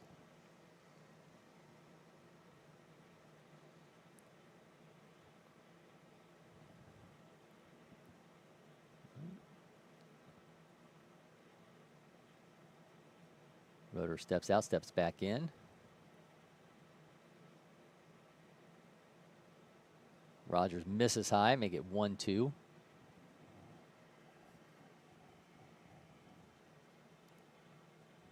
Roeder will be followed by Weston Rem and Brady Pollard. See what Cohen's got here to offer on 1-2. That's his back at Murphy at second. A miss. Still pumping the fastball here. I'm maybe looking for an off-speed pitch here at 2-2. You have some room to play. You might as well see what you can do here now. You're in a tough spot that maybe you don't want to leave something over the plate. Goes back to the fastball again and gets him for the strikeout that glances off the glove of the catcher.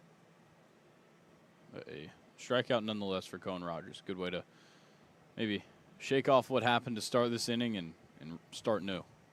So Charles Roeder goes down on strikes again. 2 on, now 1 down for Weston Rem, center fielder.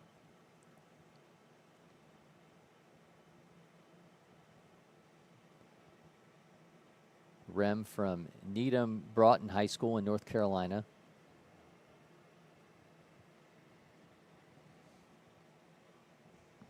A little clarification here on their signals as the catcher goes back.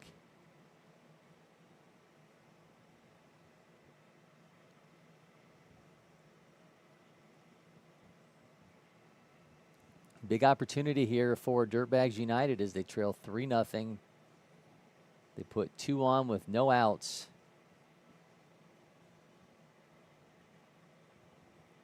Rem sends that one foul.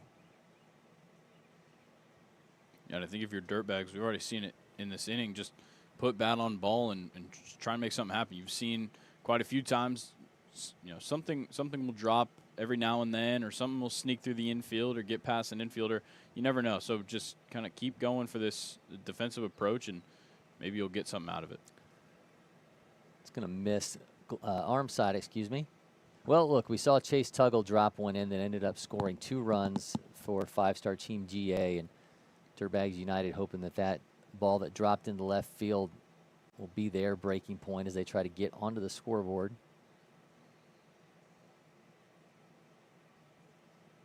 Another miss makes it 3-1.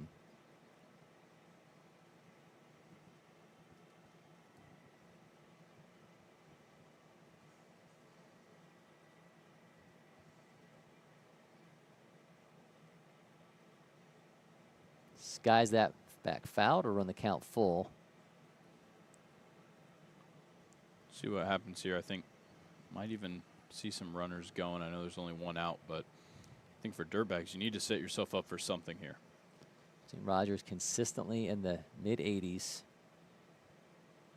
back with another fastball. That's going to get to the second baseman. Is going to gather, throw in time. For they called him safe at first base. Wow. Way to run down the line. A great stop there at second base, but showing off the wheels to get to first and keeping it alive. I talked about maybe you'd see some runners in action. They got in action, but great job running down to first base right there. So William Rems showing off the legs, able to stop what looked to be a fantastic play at second base for the out, but nonetheless, the bases are now going to be loaded with one down. For Brady Pollard. Yep, it's going to turn up Brady Pollard from Durham Academy. Rogers misses. There has been no bigger moment for Dirtbag United to this point in the ball game until now. The 1-0, another miss.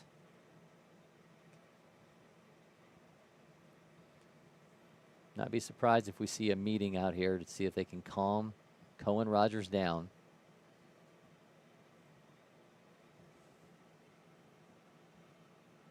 It's Lucas Baker going out to have a word with his pitcher.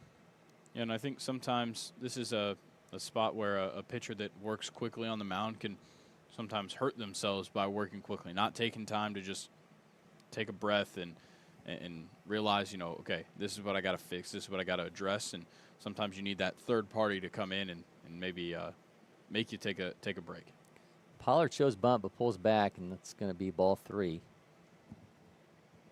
I think for Dirtbags, you know, yes, you'd like to see one run come across, but with a 3-run deficit, with one out, bunting right now doesn't exactly scratch that itch. Shows bunt again, pulls back, and it will be a 4-pitch walk. So Pollard makes his way down to first base. The first run will cross the plate for Dirtbags United. Colin Horvader, will make his way to the plate. Passing along some intel there at the plate during the meeting.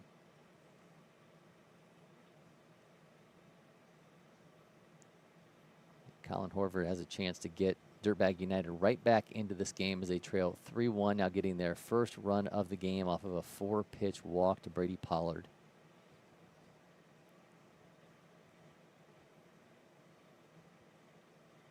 See if that meeting at the mound was able to calm Cohen Rogers down.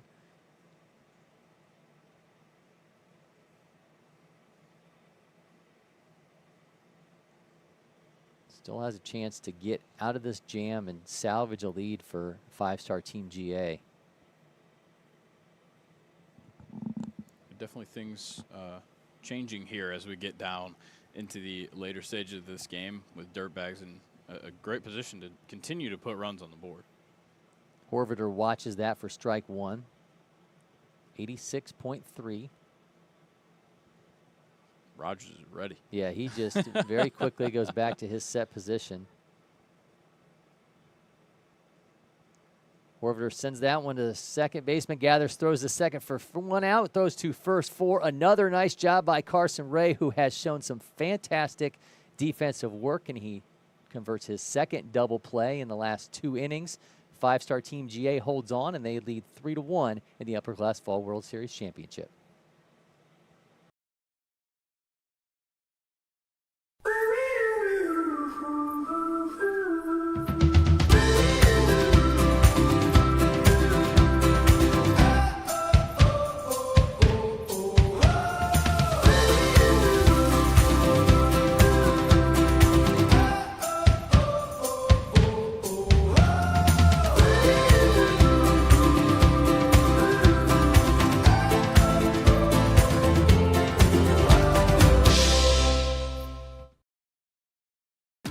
The Windscreen Factory, more than just windscreen. We're a full-service sports facility contractor. We manufacture windscreen for sports and construction, do fence repair and installation, and fabricate field netting and batting cages. In addition to manufacturing the products, we also install upon request. We make safety padding for backstops, rails, and walls, as well as full-service print shop with logo, branding, and signage capabilities. Please call us for a quote today. Welcome back to LakePoint Sports, the Upper Class Fall World Series Championship. 3-1 continues to be the lead for 5-star Team GA. Grayson, that largely off of what we just saw, another double play turned by Carson Ray, who mentioned it as we headed to break, has shown some fantastic defensive work at shortstop. Yeah, he's looked great. We already talked about, the first one, we saw like the really tough ball to play, kind of just bounced off his glove, got past him, and then makes up for it right after it, getting the double play, getting the player that he let on out at first, and then seeing that inning. His pitcher, Cohen Rogers comes in, not exactly shaky, just not exactly hitting his spot, and finds his way to get out of it. And Carson Ray, like you said, turned another double play. Wesley Bass, who already has an RBI double to his credit, comes to the plate to start things off here in the 5th. Well, and he's going to walk down to first, or gingerly trot down as he gets hit by a pitch in the first offering from Tate Nelson here in the 5th. Not putting in quite as much work in that at bat as the last time around. Last time around, we saw him work a great AB and eventually hit in the first run of the game. This time, about 10 seconds in the box for him. Here's Chase Tuggle, who already has 2 RBI. Odds that Wes Bass shows off the speed here on the base pass. Very, very, very high, if I had to guess. I doubt he'll go on the first one because they know it's coming, but he's going to be running at some point. You have to assume. Skies that back foul. Well, it's a good thing he didn't run there. Stolen bases have not been in vogue here in this game due to these catchers' arms, but I think if there's a guy, when you look at these 2 rosters, that's capable of pulling it off, it's the guy standing at first base in the form of Bass, and he does take off for second base, and he will easily be in there for a steal. That is some serious speed, and you mentioned the wet area around the bases. Wesley Bass has played at LakePoint Sports plenty during the travel season and with Blessed Trinity. They sent him back. Well, apparently they weren't ready for the pitch. I'm not sure. Did they not signal that they were ready for the pitch? Very interesting. I have to think that's the only thing is the umpire did not signal ready to the pitcher, and he delivered before. Yeah, coming off the foul ball, you have to wait on the umpire to call the ball back in play, but definitely an interesting situation. You typically have the umpire, call time and step out of his position if that happened, and then that would kind of halt everybody, but I guess we'll just redo that one, strike it off the score sheet.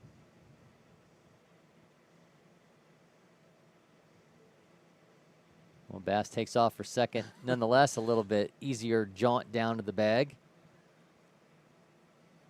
He ends up there anyways, so works out in the end. He does not get 2 stolen bases for that. No. Some people would argue he shouldn't get 1. Well, I would assume a home team or a forgiving scorekeeper or someone doing game changer for that 5-star team GA probably gave him a stolen base on it. Yeah, if I had to guess. He deserves it. He earned it the first time. That's true. Maybe he wants 3rd this time. I thought feigns he was about towards to it, do but he's pulling back. Certainly an exciting player that Georgia State has got committed to him. Yeah, lucky pickup for them because he has a lot of fun, and he's on it. We mentioned it earlier, an extremely talented Blessed Trinity squad. Yeah, there's going to be a lot of eyes on them in the playoffs with Terrence Bowen joining that team now for his senior year. Yeah, the Oklahoma State commit joining in just a loaded roster. Yeah, and then Caden Dawson, the #1 player in Georgia in the class of 2027, kind of running the young side of that team. And, of course, we mentioned the Zagarin twins who are time asked for but not uncommitted. called. That was really really weird. What a strange at bat. Yeah. Time requested, but maybe just a little bit too late for the umpire. Maybe just didn't quite catch the signal. He had his hand up for quite a long time. Yeah. Not too sure what happened there, but I'll give the umpire the credit there. It's up to his discretion. So one pitch that everybody else thought happened and another pitch that he believed did not happen. Seems like these odd circumstances maybe throwing Tate Nelson a little bit off his game. See if he can settle back in and start hitting the strike zone again. Well, Lucas Baker standing at first base. Wes Bass now standing at second. Aiden Sarden is at the plate with 2 on and 1 down. Just a little second here to regroup because that was some really strange turn of events. So we saw Wes Bass steal second on a swing and a miss, but the umpire apparently did not signal that it was time to throw, that he was ready. So that comes back. And then we see Baker signaling for time on a 3-ball count. He does not granted time, but it's ball 4, and he makes his way down to first base. Yeah, super, super odd at bat there, and now you have that pitcher's meeting. I'm sure Wes Bass is telling that shortstop, you're not picking me off right now. That's definitely what the conversation was at the mound, if I had to guess. And Horvath are in his back pocket. yeah, Wes Bass not going to let that happen. See him chirping him a little bit. I'm sure if anybody on this field is used to teams trying to plan to pick them off, it's Wes Bass. Taking off for third. Oh. Stop on a dime. I thought that was going foul. Came in play in left field, ran in and made the play there, shallow left field, but Wes Bass falls to the floor and gets up and storms back to second base in time. All right, so both runners retreat. Looked like they were both taken off at the exact same time on the hit and run. Thought we were going to have runners at second and third, but nonetheless, there's going to be another out on the scoreboard. And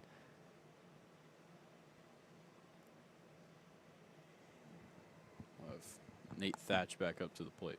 We'll see what's going on over here. Yeah, I'm not sure. Seems like our umpire had to. Somebody might have had a question. Yep. Well, you may be able to obtain the footage of said question when you go back through with the GoPro. But 1-1's the count, 1 down.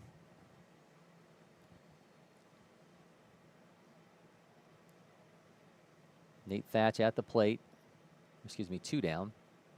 As Aiden Sarden flies out. See if Thatch can make some good contact here, bring some runs around, try and get some insurance after giving up that 1 run. And ball 1 as that gets away, and yep, Bass and Baker both taken off.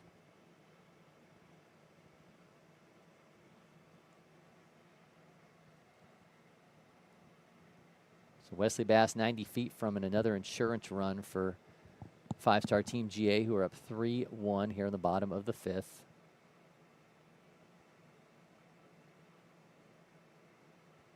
Thatch ropes that foul.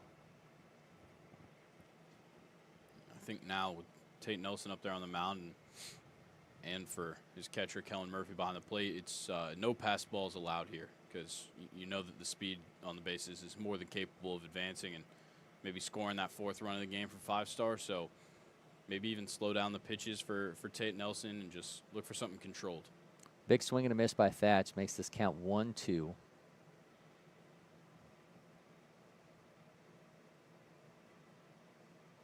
Goes the breaking ball, but unable to get it to drop in.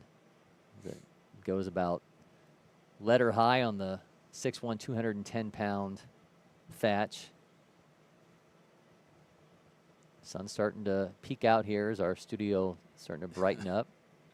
See how long it holds that time. Check swing. Did he go? He did not. It's going to run the count full. Meanwhile, for those who are scoreboard watching, the Braves are up 2-0 over the Mets in the top of the 5th. Again, they get 1 win today. They will gain a postseason berth in a matchup with the Padres.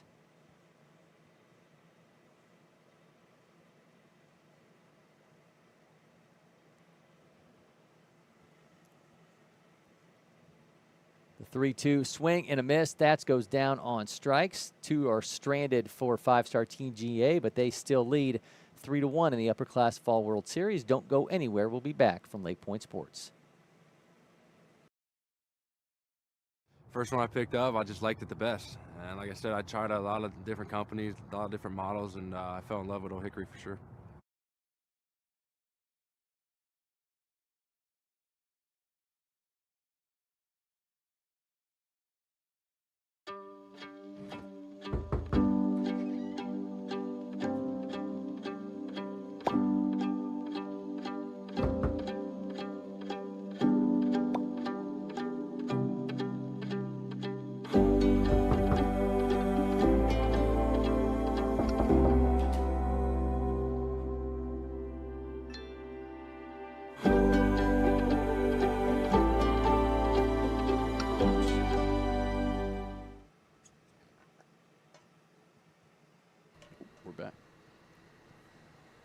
Welcome back to LakePoint Sports. Cory McCartney, Grayson Rosen with you. Talked about some scoreboard watching. So we were just checking out the box score there as the Braves continue to lead 2-0 over the Mets in the 5th inning in that doubleheader here on the final last day of the regular season before the wild card play gets started tomorrow. But meanwhile, here at LakePoint Sports, we have a 3-1 lead for five-star Team GA as they look to capture the Upper Class Fall World Series in this matchup against Dirtbags United.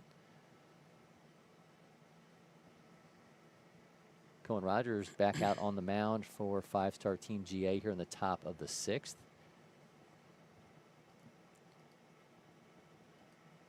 Open it up with a breaking ball, just barely missed on the outside of the plate. It's Morgan Jones at the plate. He will be followed by Carter Shanks and Eli Smith. Swing and a miss, 84-6. Rogers settling down a little bit. A little bit of high heat right there. Continues. Not seeing a lot of off speed from him to this point. And he goes with secondary pitch there, 72. Now the second time he's thrown it in the at-bat, you can probably expect him to go back to the heat now that he's given him 2 slower offerings. He spikes that one away from the catcher's mitt. It's going to run it to 1-2. Went for the off-speed the third time. Not the charm.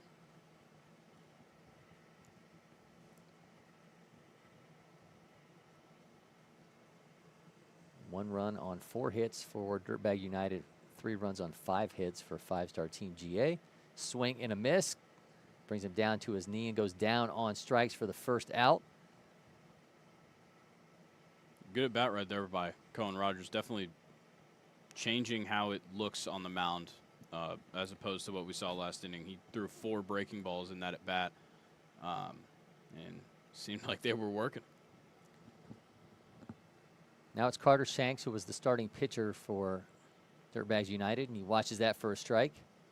Yet another. Maybe just not feeling the control today with the fastball and going to go with what's working. Goes back fastball there, and Shanks shoots that one over the top of the head of Carson Ray into left center for a base hit. So a 1-out single for Carter Shanks. And the tying run comes to the plate for Dirtbags United. Good work out there in center field. I believe that was Wes Bass in center field. Just cutting that one off, not letting it get to the gap. West Virginia's Eli Smith try to work Carter Shanks down the base pass here and see if they can claw their way back into this in the 6th inning. Skies that foul.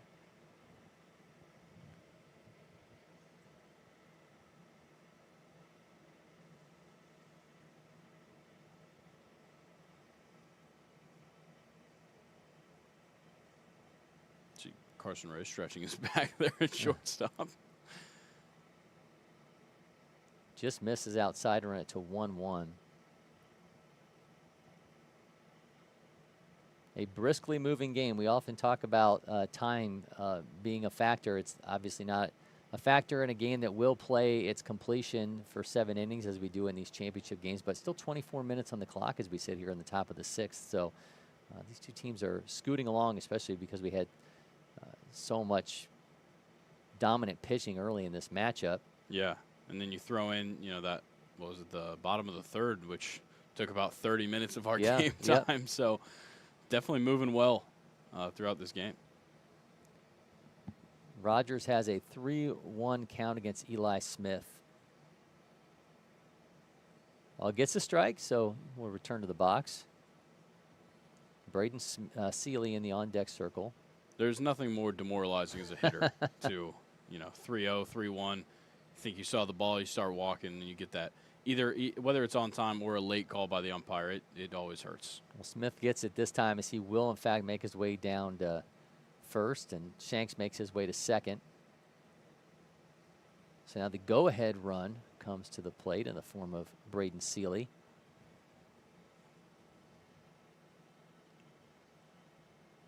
And for Cohen Rogers, I think one thing you got to remember is the double play is in effect for sure. And we've seen Carson Ray be on the end of 2 of them already, so don't be afraid to let your infielders go to work. That's in for a strike. Yeah, we've mentioned multiple times the great defensive work we have seen from him, already turning 2 double plays, one traditional, one on his own.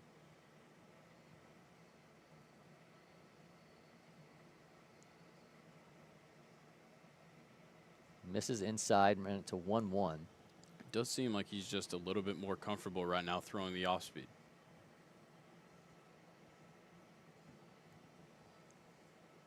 He has a 1-1 count to Seeley.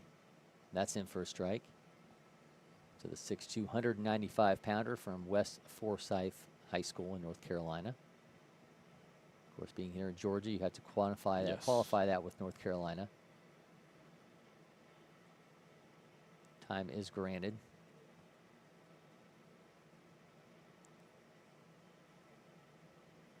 So we have a South Forsyth versus West Forsyth matchup, but not the same county That's nor right. the same state.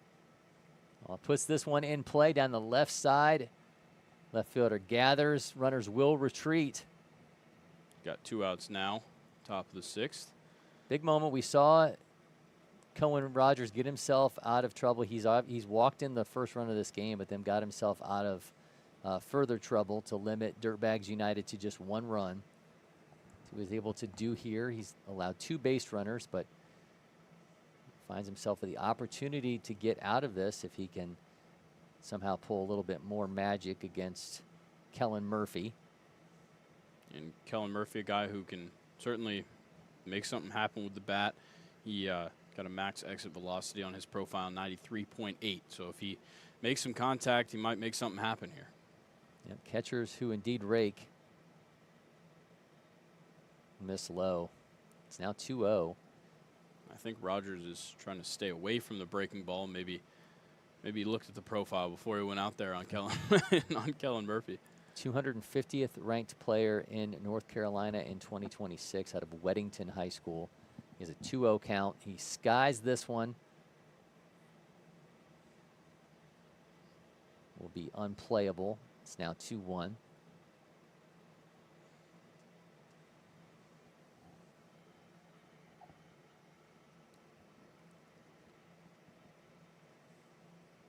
Dirtbags United has had their opportunities these last 2 at-bats.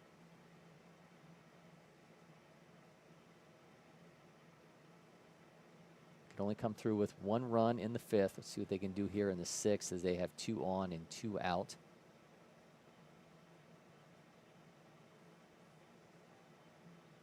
Swing and a miss makes it 2-2.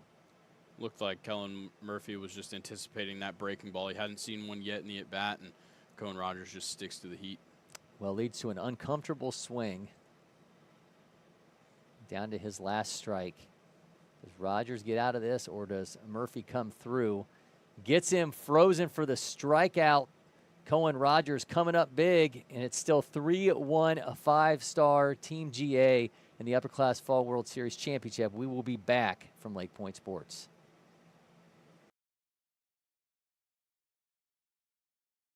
At Academy Sports and Outdoors, you'll always find more fun with great brands at the best prices. More of this, and this. So you can get together for a little of that, and a lot more of that. And even some of that, and that's good. Have more fun with great brands at the best prices. Only at Academy Sports and Outdoors.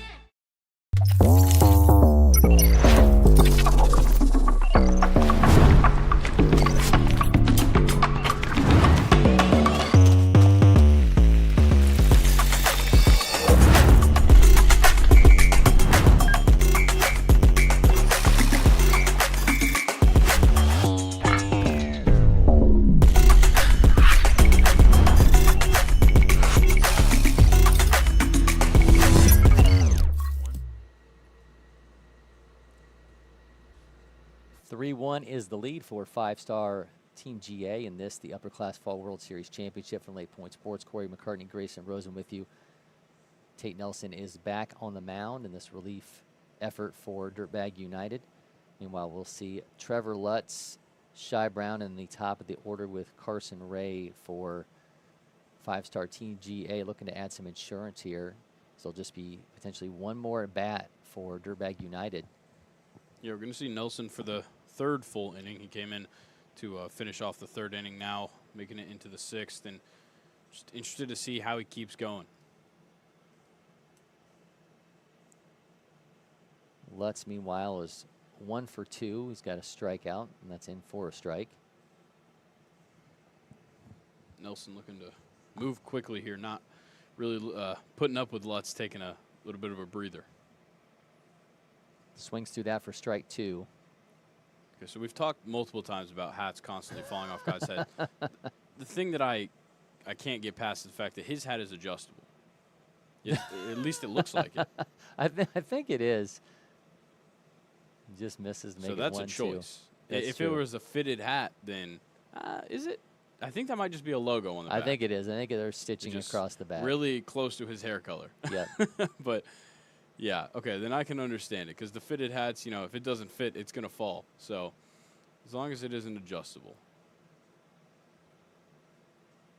Skies that one. Murphy underneath it. Able to haul it in for an out. Nice job behind the plate from Kellen Murphy.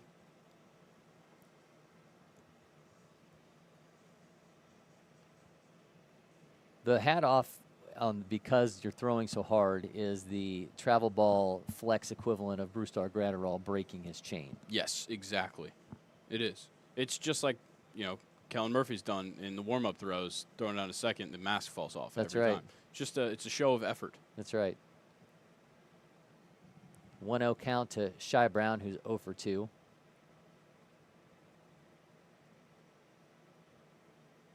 Skies this one foul. Runs it to 1-1. After Brown is the top of the order with Carson Ray.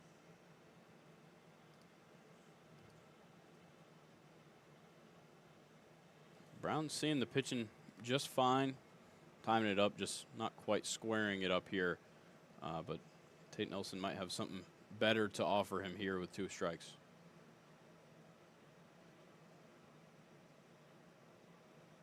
Nelson working quick.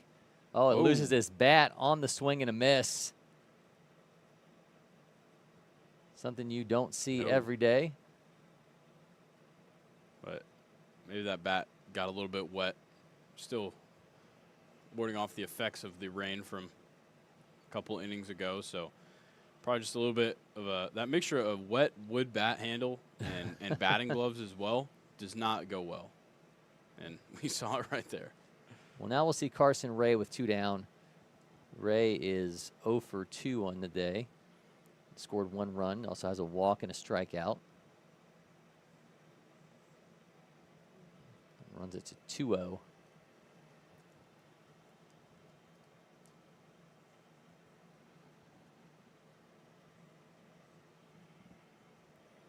Ray, a past junior future gamer, but that was actually for the state of Colorado. Interesting. As you can see by his photo on the scoreboard.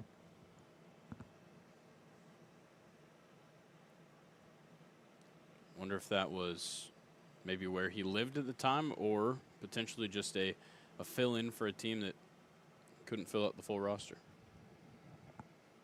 Nonetheless, a 3-1 count here for Ray with 2 outs. Tate Nelson bringing it in. Ray will make his way down to first for his 2nd walk of the day. And a chance to cause a little havoc on the base pass. See what Cohen Rogers has got here. Maybe give himself some insurance runs. If he can put something out well that Carson Ray could maybe go first to home on.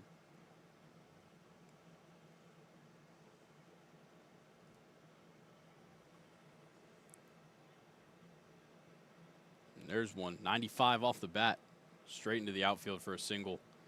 Moves him base to base, but an impressive hit for Cohen Rogers.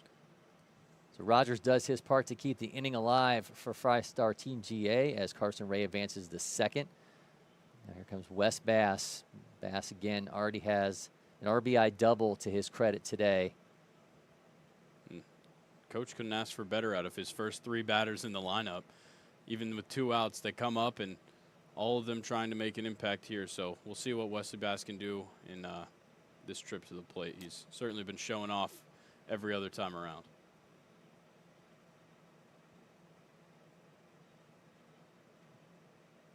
Conversation here between Murphy and Nelson, and Bass would love nothing more than to pad that lead and just give them a little bit more breathing room as we head to the 7th inning and they try to clinch this Upper Class Fall World Series championship.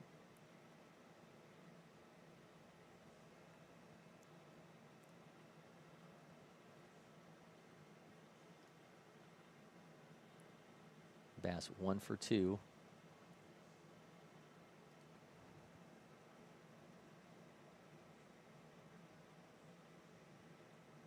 Holds, makes it 1-0.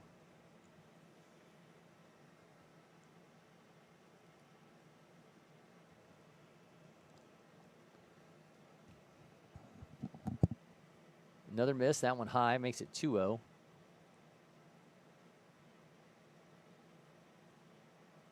Seems like some miscommunication between Kellen Murphy and Tate Nelson here, but we're going to get a coaches meeting at the mound.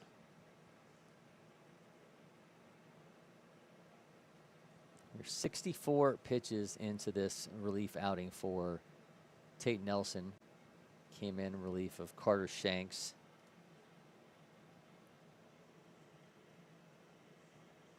While we're waiting, score update and Braves Mets. Braves now up 3-0 off a Ramon Laureano solo shot.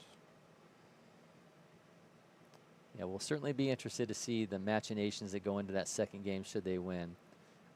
I get that there's no reason to put anybody at risk that's out there to, with a series ahead that starts tomorrow. But wouldn't it be sweet if you're the Braves to stop the Mets from making it to the postseason? That's true. That would be nice. It would be nice. Either way, the Braves have the 5 seed, but it's always nice to put your rivals down. As opposed to just giving the Diamondbacks, giving them no chance if you just basically mail it in for game 2. It's also a question of who you might face down the road. Swing and a miss by Bass makes it 3-1. Given the 3-0 green light with the 2-run lead late in this game. Well, it certainly speaks to the level of player at the plate, the Georgia State commit from Blessed Trinity. Runners taken off. Bass skies that foul.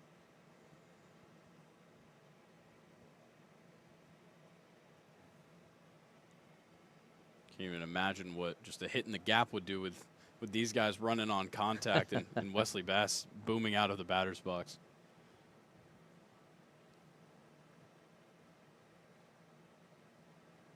Right-hander Bass windmills the bat around, and he waits for the 3-2, sends that foul. Looks like Carson Ray maybe forgot to run on 3-2, 2 outs.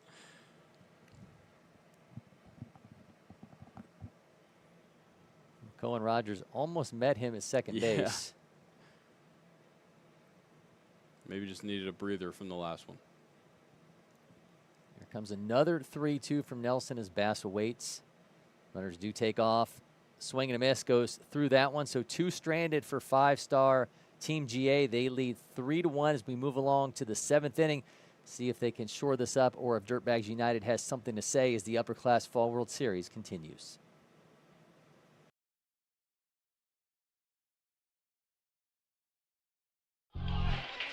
So yeah, outrage is trending. Our feed's stirring us up, splitting us up. What if we came out from behind our walls and keyboards just for a sec and just go yard, front yard?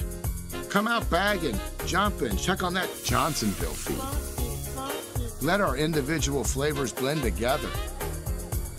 Yes, block nobody, block party. Keep it juicy. Boogie, woogie, jam, slam, bust the dialect, come to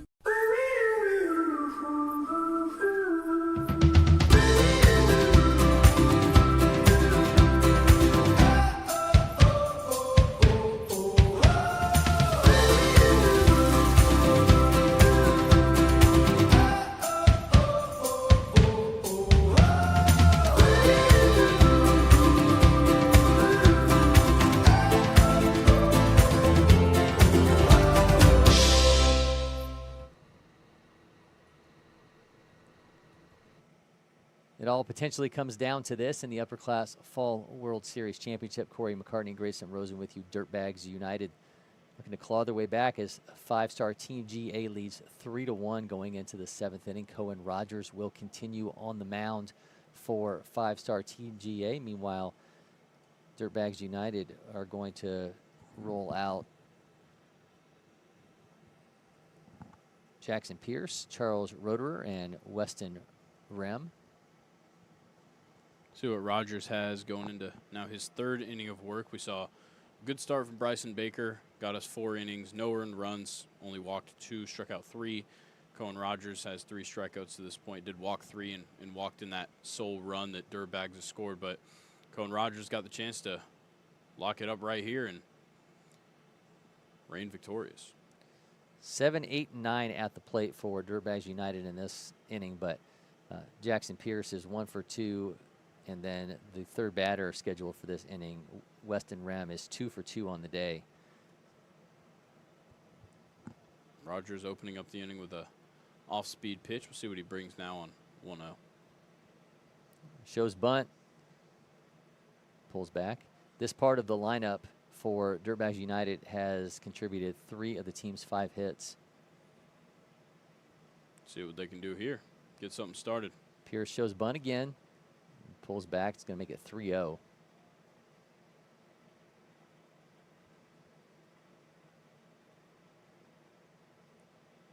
Shows bunt again in the 3-0.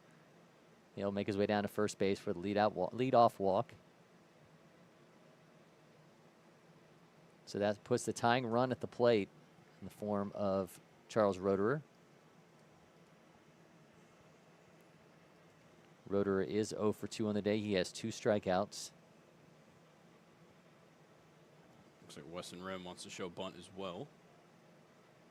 Looks like they're, drew the strike on that one, but looks like Dirtbag's approach right here maybe just be distract Cohen Rogers into potentially walking some runners on base. Because these bunt attempts don't look as serious as they are trying to sell them as.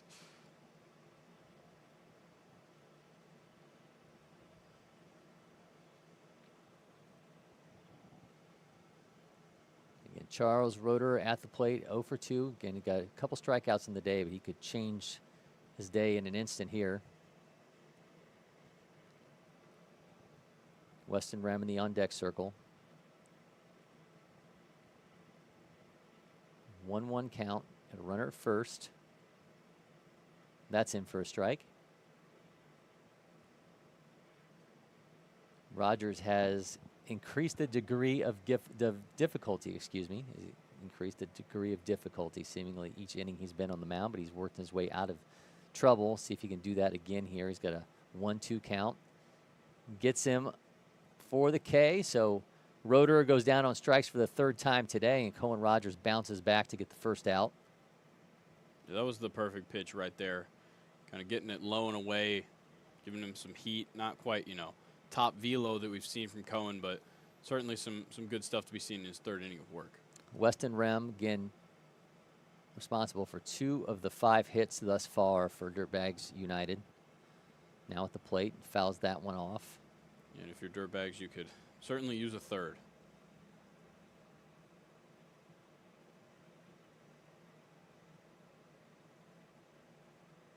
The 1-1 from Rogers. That's going to miss arm side to make it 2-1.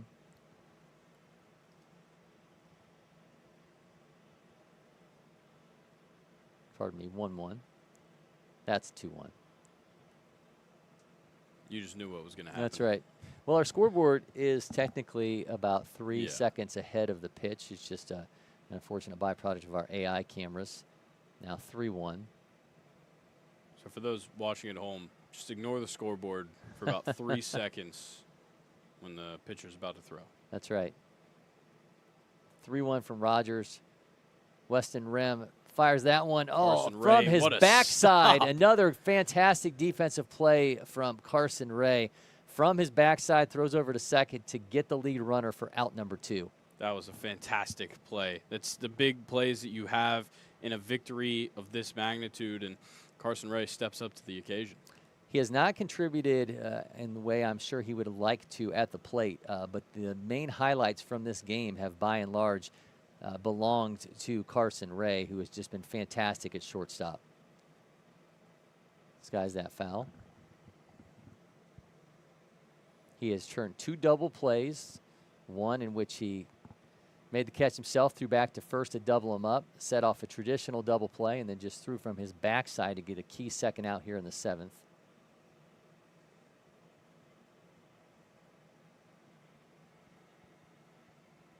Now there is a 1-1 count to Brady Pollard. Brady Pollard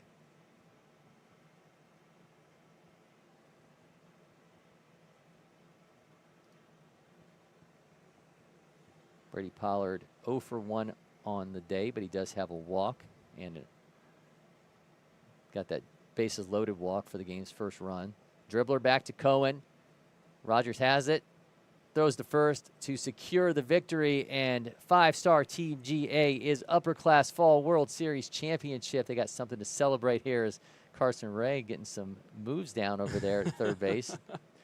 Dancing around as he throws off the glove. Fantastically played game by both squads there. I mean, you got to say a lot about 5-star Team GA defensively and the way that they were able to just take away each and every opportunity that Dirtbags United have. I think we'll play the player of the game bit here in a moment, but I think the big message for them was they just keep finding ways to limit Dirtbag United each time they were presented with an opportunity. Yeah, whether it was in the field or on the mound, they were doing good jobs of just, you know, even when they gave them chances, taking them right back away, just doing a good job of fighting back and forth over and over again, and just making it happen. And that's how these big victories happen. These are two talented teams. We saw talent from both sides, but in a close game like this that goes so long and they play the full 7 innings, those are the kind of moments that are game changers, and that's what got them the victory here. So 5-star Team GA gets 3 runs on 6 hits. Dirtbags United with 1 run on 5 hits. Cohen Rogers fielded the final out there. He pitched the last 3 innings, allowed 3 hits, 1 run, 4 walks, 4 strikeouts as he was able to shut things down and secure that victory as we see them celebrating in the background. We're going to take a quick break, and when we come back from LakePoint Sports, we'll talk player of the game.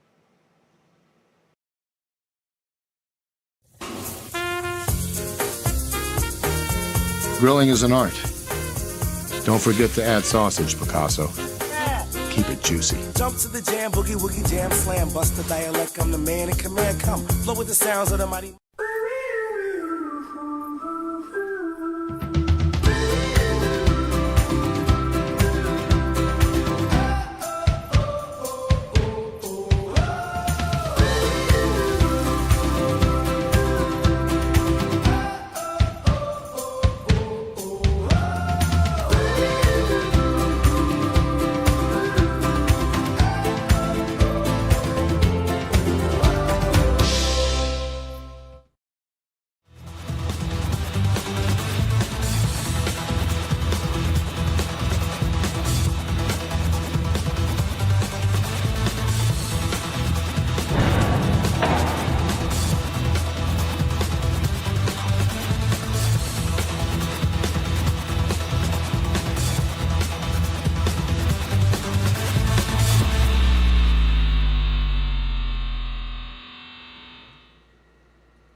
The Upper Class Fall World Series Championship belonged to 5-star Team GA, 3-1 winners over Dirtbags United. Cory McCartney along with Grayson Rosen with you. And Grayson, we talked about it before we went to the break, just the ability of 5-star Team GA to shut down every opportunity that Dirtbags United had in this one as they end up getting 3 runs on 6 hits to 1 run on 5 hits for Dirtbags United. And we talk player of the game. The first run of the game comes via the bat of Georgia State commit Wesley Bass as part of that 3-run 3rd inning for 5-star Team GA, and that earned him player of the game. Definitely. I think he was the most deserving guy out there on the field. Obviously, we talked about the defensive plays, especially for Carson Ray throughout the broadcast. But Wesley Bass really put the wind in the sails of this team. This was a pitcher's duel, and it looked like we were going to keep rolling. And then we get this, 30-minute extended bottom of the third inning where they score all 3 runs, and it all started off the bat of Wesley Bass, who then also came around and scored one of those runs. So I think definitely Wesley Bass is your player of the game. Yeah, Chase Tuggle, by the way, gets a couple RBI and a ball that drops into second base. So some kudos to him, and you mentioned it. Got to give some love to the defensive work at Carson Ray. Ends up turning 2 double plays and had a fantastic play in the 7th inning from his backside for what was really a key second out there, as they were able to secure things and get the upper-class Fall World Series championship. So congratulations to 5-star Team GA. Make sure you join us a week ahead. We'll have the underclass Fall World Series coming to you starting this weekend. We'll be back again next Monday for that championship game, but you'll, of course, want to catch the game of the day coming to you this Saturday. Check our social media channels later this week for more information on what game we will be covering. So Cory McCartney for Grayson, Rosen, and producer Mason Monroe, thank you so much for joining us, and we are signing off from LakePoint Sports.